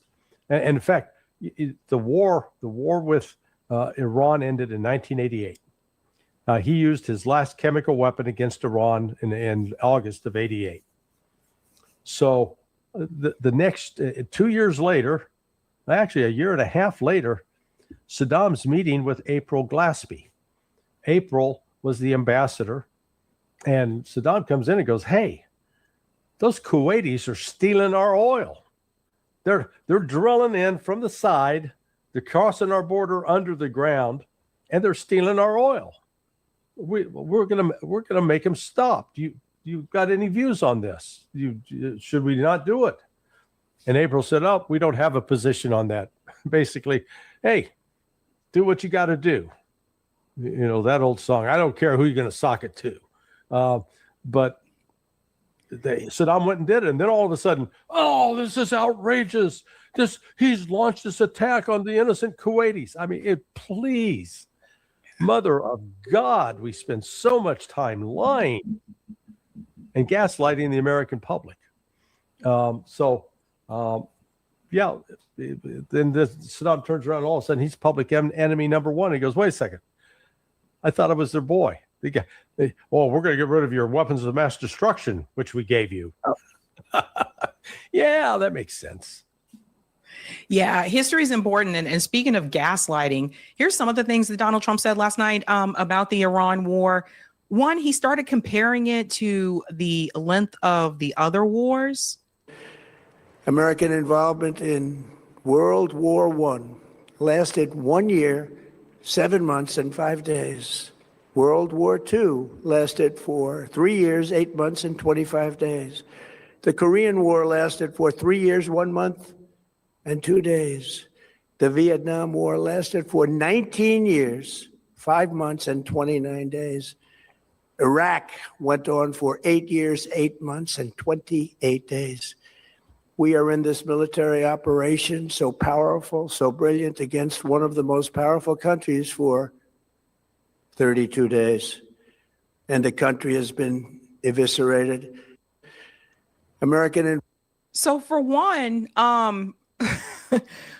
in my mind, I'm feeling like we were supposed to learn from that and we're not supposed to be bragging about timelines, but he continues to say that Iran has been eviscerated. He also said this, and I want to get your take on this as well, Larry. He talked about how hard the U.S. is going to hit Iran in the next couple of weeks. Shortly, very shortly. We're going to hit them extremely hard over the next 2 to 3 weeks. We're going to bring them back to the Stone Ages where they belong. In the meantime, discussions are on shortly, very shortly. So these two things don't match. Like if they've been eviscerated, why are you going to hit them very hard over the next 2 weeks? Yeah, I suggested to Mario Nafal. He's got an X account and broadcast from there. I want somebody, and maybe there's somebody in your audience that's got the technical genius to do this. I don't, but I want them to take the clips from the movie The Princess Bride. If you remember the movie with The Princess Bride, William Shawn, the little short actor, he keeps saying, inconceivable, inconceivable, okay? So I want to put him, every time he says inconceivable, I want to cut to Carolyn Leavitt, Trump's press secretary, saying, they're defeated. They're defeated. She said it yesterday like 6 times. And maybe you can intersperse Donald Trump saying, eviscerated. They're eviscerated. Okay.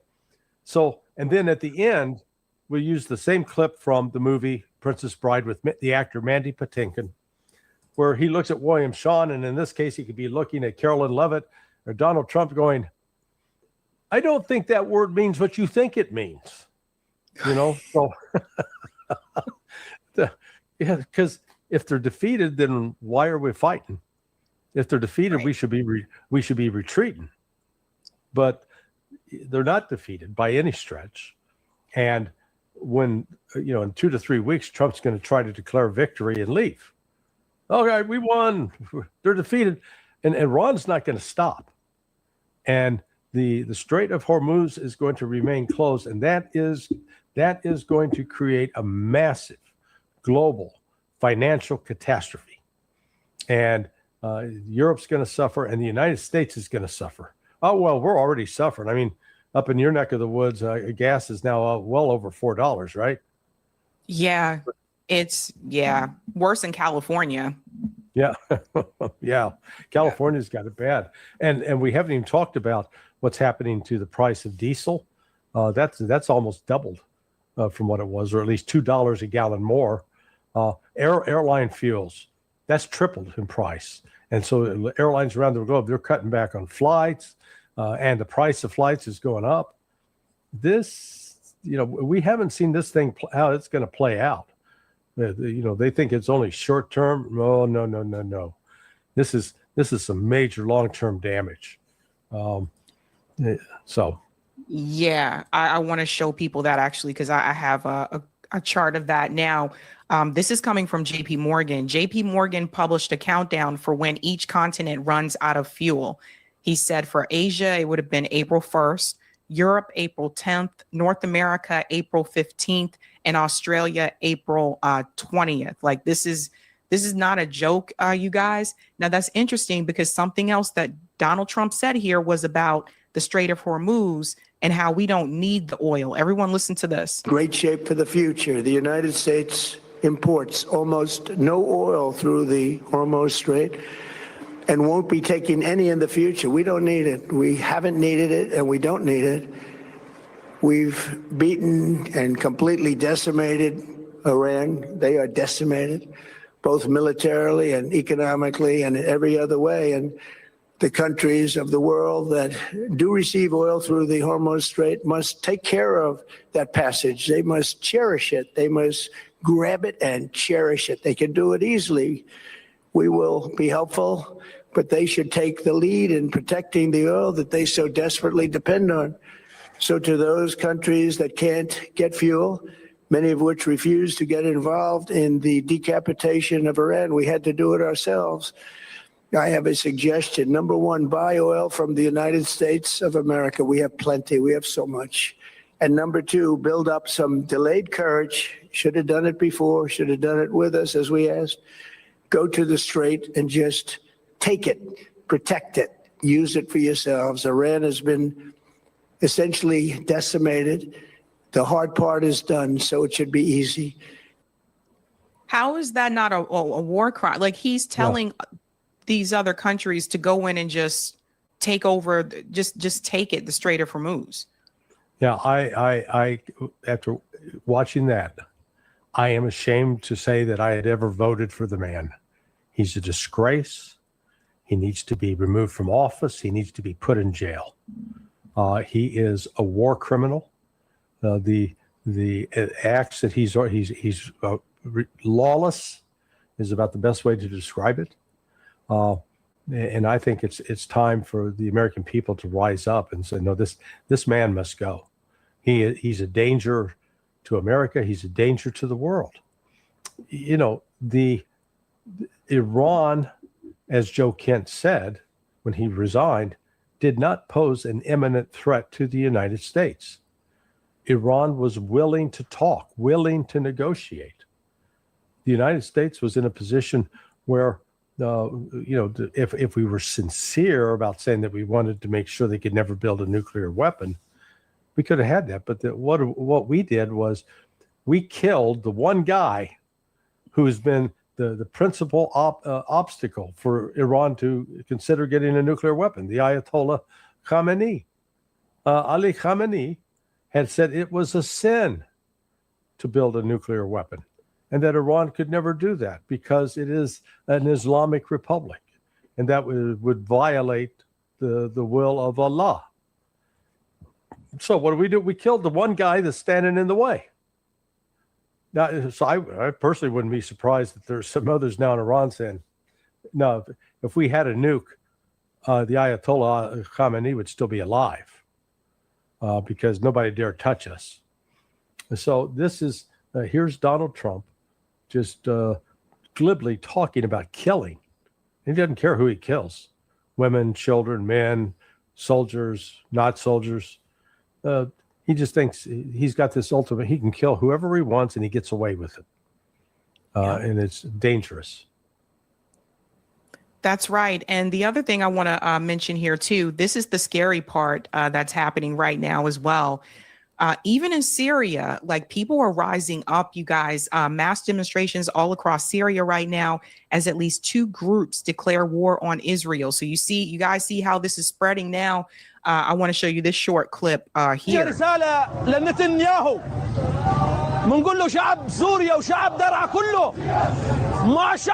He's saying the people of Syria and Dara all stand with Palestinian people and our brothers in Gaza.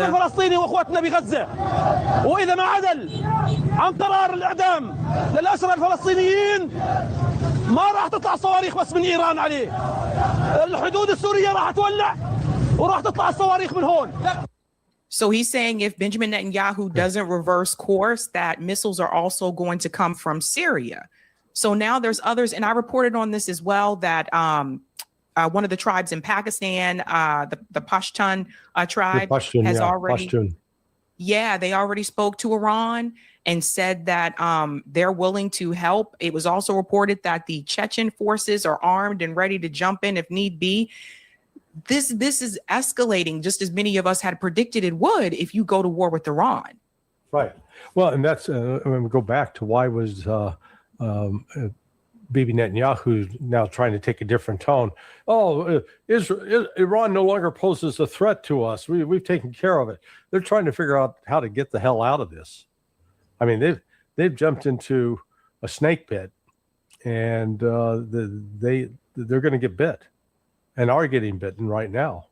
And I don't think there is an easy exit out of this, except the exit will be it would force the kind of surrender or concessions on the part of the United States and Israel that right now neither are willing to make.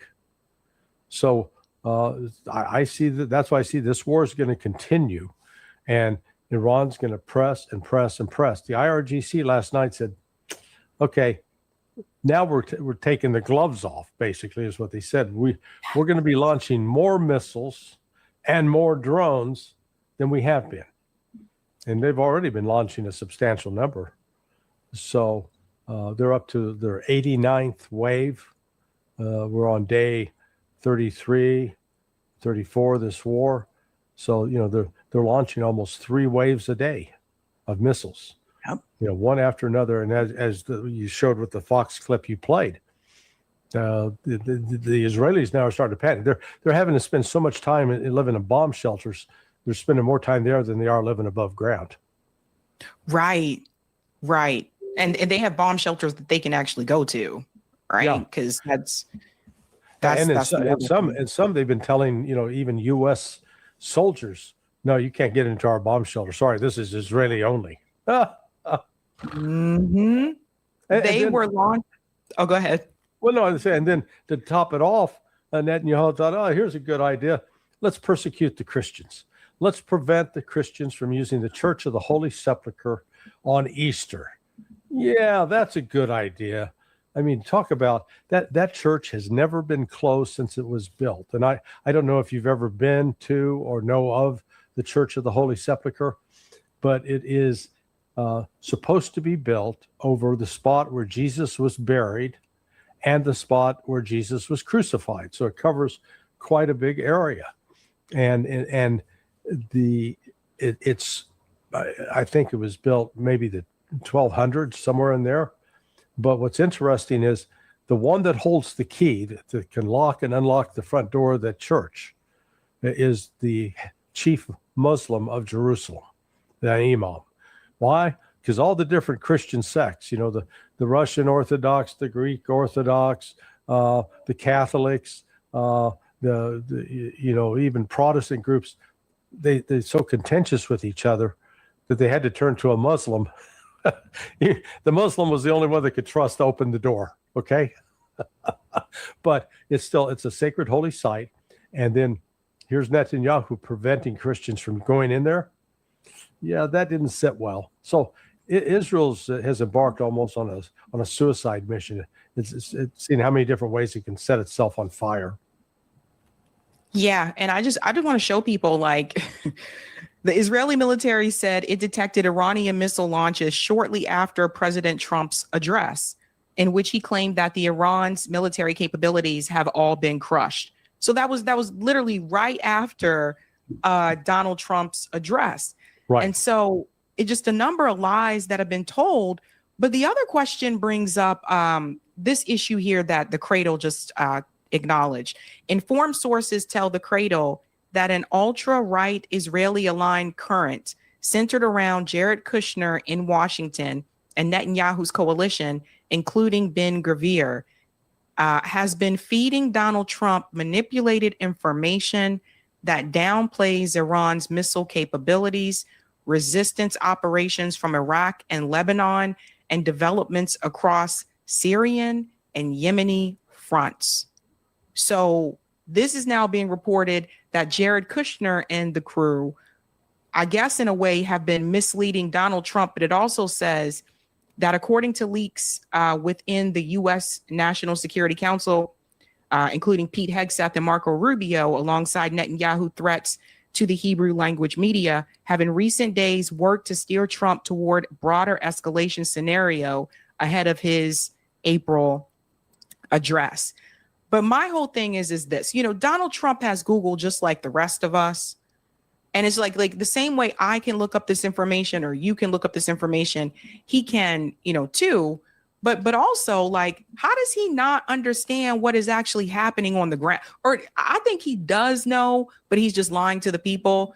But what has been reported is that basically that faction has been pushing him in this direction. Yeah, no, I think he genuinely doesn't know because he chooses not to know. He's surrounded himself with sycophants that tell him what he wants to hear.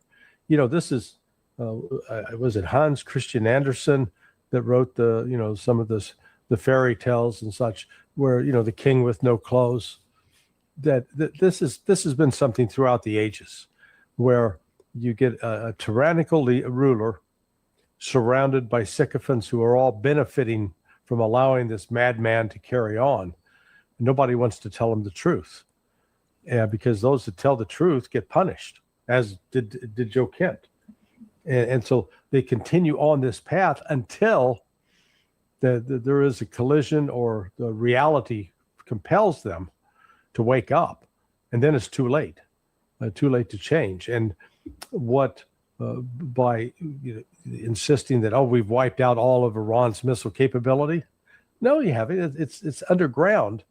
And when you try to explain how difficult it is to destroy what's underground, that's one thing. Like as well as opening the Strait of Hormuz through military power, can you do it? Well, yeah, I can sketch out an operation that would accomplish that, but it's going to probably require at least 2 million men. There's a potential for at least 50% casualties, and it's going to take a year and a half to clear out all of the different caves and drone locations and missiles, etc., so that there's no fear of any ship getting blown up.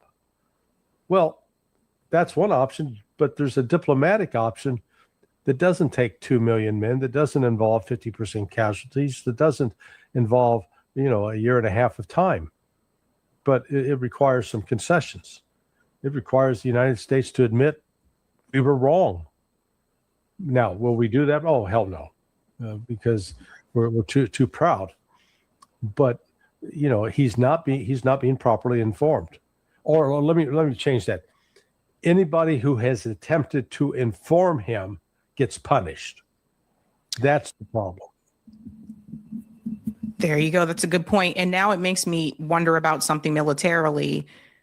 At one point, I think it used to be kind of, I don't want to say required, but it seemed like it was an added bonus if someone was running for president and they had like this type of military either experience or knowledge before doing so. Because the president of the United States also, of course, handles foreign policy and these military actions. Donald Trump does not know what he's doing. And to me, it's just like, I'm also kind of sitting back and I'm like, does he even understand how things work militarily? Does Pete Hegseth really understand? Because I know he was in the military, but it's not like he was a general. Like to me, I look back on these things and I'm just kind of like, is that experience maybe needed? I don't know. At the same time, I tell people don't join the military because I don't want you to go die for these wars. Yeah. But it just seems like to me, like he just does not know what he's doing. No, he absolutely doesn't. And, let's take, for example, the notion talking about taking Karg Island. Okay. So what is the goal?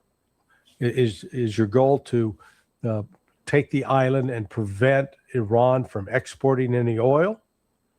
Okay. Do you understand that Karg is not the only outlet that Iran has, and that it can divert the oil that right now goes to Karg to another outlet? So just understand that if that's your goal, you're just going to put people on an island that's not going to accomplish your goal. Is your goal to take control of Iranian oil? Well, again, you can, if you try to get control of it, Iran can turn off the spigot, and then you're left with, you're going to attack Iran's oil supplies. Except just 3 weeks ago, Mr. President, you lifted all sanctions on Iranian oil. Why? Because you wanted as much supply out there as possible. Because otherwise, the prices are going to skyrocket and countries are going to run out of oil. So yes, so now you're working against yourself. Those would be the only two feasible missions, if you will. And then once you insert, assuming you can get the troops inserted, most likely via parachute as opposed to an amphibious landing, how are you going to sustain them? A battalion of men needs about, I think, 8,000 gallons of water a day. So where are they going to get that water? They can't just scoop it out of the sea because that's salt water. So you got to get fresh potable water. How's that going to get in there? So you get down when you start digging into all the particulars of the planning, or even saying, what would it take for a military to stop Iran from being able to shut down the Strait of Hormuz? Well, as long as Iran maintains the threat of being able to use violence against a ship, no insurance company is going to insure those ships. And so they will not go in and out of the Gulf. So you got to say, okay, we have to eliminate Iran's mini submarines with torpedoes. They've got underwater maritime drones that can be maneuvered. They've got self-driving boats that are basically drones that float on the water that can be filled with explosives. On top of that, they got regular drones that fly in the air, and they got missiles and artillery. So that you can you can in theory go destroy all of that, but as I pointed out earlier, it's going to take a lot of manpower, maybe 2 million men or more, because you've got an entire that length of the Strait of Hormuz. It looks like a horseshoe, that comes in, and then the horseshoe, and then it goes up. That horseshoe is about 100 miles long from north to south. So you're going to need a lot of manpower to sweep that whole area because it's sheer cliffs. And then you get behind the cliffs, they got more mountains. And these drones can be launched from 100 miles inland and then hit targets. So you got to calculate how far inland do we have to go so they can never fire another drone. Then once you've got all that secured, then you can say, okay, we're good to go. Strait is open. That, could take years. So this is where Iran actually holds a lot of power. The world is going to want to get back to something approximating normal economic activity. And so they're going to negotiate with Iran, and Iran's going to say, it's real simple.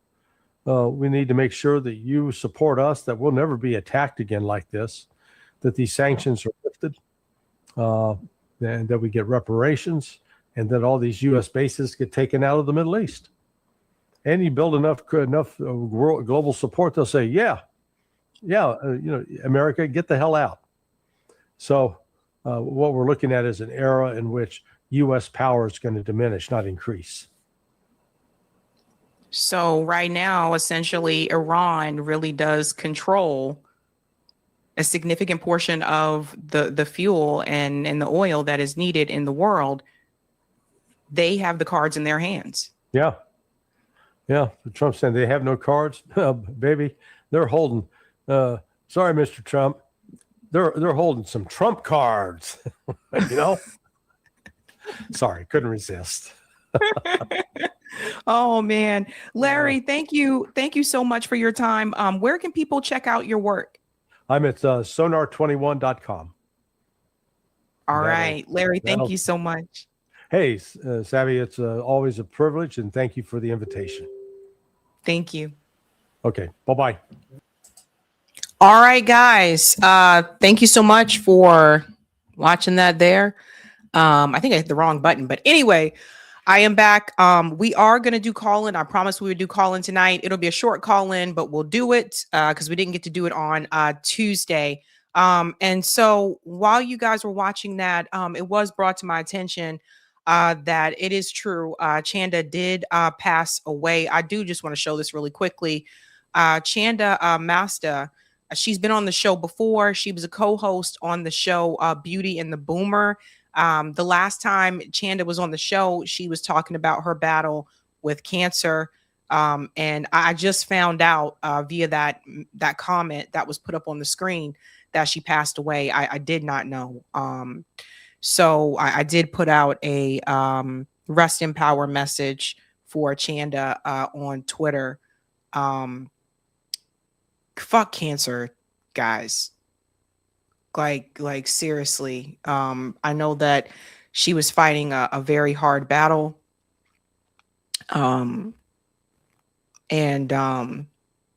she was trying like different treatments and stuff to get it under control. So I was surprised when I was surprised with that comment, and I did check on that, and yeah, that is to be the case. So rest in peace, Chanda. I actually got to meet, it's not common. I get to meet a lot of people in independent media in person because we all live in different areas. Some people live overseas even, but Chanda was one of the ones that I did get the opportunity to meet in person. I met her at the Julian Assange protest event in DC. And that was a couple years ago. And she was just probably one of the nicest, sweetest people you would ever meet. Yeah, that's a tremendous loss. And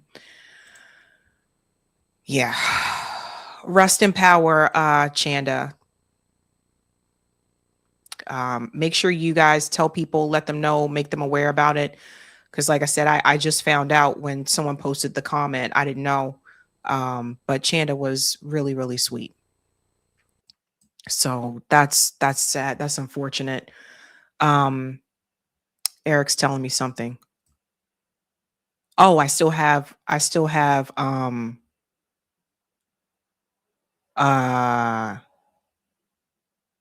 oh, you want me to read these chats? Oh, okay, sorry. I was confused. P Stuff said, "Oh my God, I found her Christmas card just today." Yeah, it's sad. I know. I didn't know. Yeah. Cheryl said Kit went live with the news. Yeah, I didn't know. I've been busy all day today, so I haven't really had a chance to look at too much. But okay, yeah, you guys are telling me the chats too. Okay, so thank you, Jambrum. One way to stop, hold our service members accountable for war crimes. Yeah, and this is here twice. I don't know. Maybe this is a StreamYard defect that's happening tonight because a couple things came in twice, but thank you. Thank you, Erica. Tight leather pants. These names. So we need a laugh though. Most states 16 is the legal age. I didn't realize that. Thank you, Agora. That's impossible. We already won. Thank you, Marlon. Fox still hiding the damage though. Yeah, they didn't show that. I had to get that in a different video. Thank you for Yvonne. The only thing Lindsey Graham loves more than war are the grinder meetups at CPAC. He was roasting Lindsey, huh? Thank you, Marlon. We might actually have to start taxing the billionaire class to pay for this war. The people definitely don't 40 trillion laying around or don't want 40 trillion laying around. Thank you for the super sticker, Lake. Thank you, Marlon. Annika Trump and BB Palpatine. Anakin Trump and BB Palpatine. I love it. Staring in the face, staring in the force is woke. Oh, man. Okay, guys. We are going to do a call in. That link for call in is pinned at the very top of the live chat. If you're new to this, you just click on the link. It brings you right in the Zoom room. I'm going to go ahead and open it while I'm on the stream, just to make sure people can get in. Go ahead and start this here. We won't be going long. It'll be short, but I did promise you guys a call in. When you enter the call in room, do me a solid at the very bottom left corner where the microphone is, just mute your mic. And then if you want to speak, there is an option also at the bottom where it says raise your hand. And that's how I know you want to speak. And I'll go ahead and call on you. You can also find that link at sabbysabs2.com as well. And we'll do about an hour. So we'll be done at midnight. But I will see you guys over on call in. And you guys know how we do this. Have a good night and keep up the fight.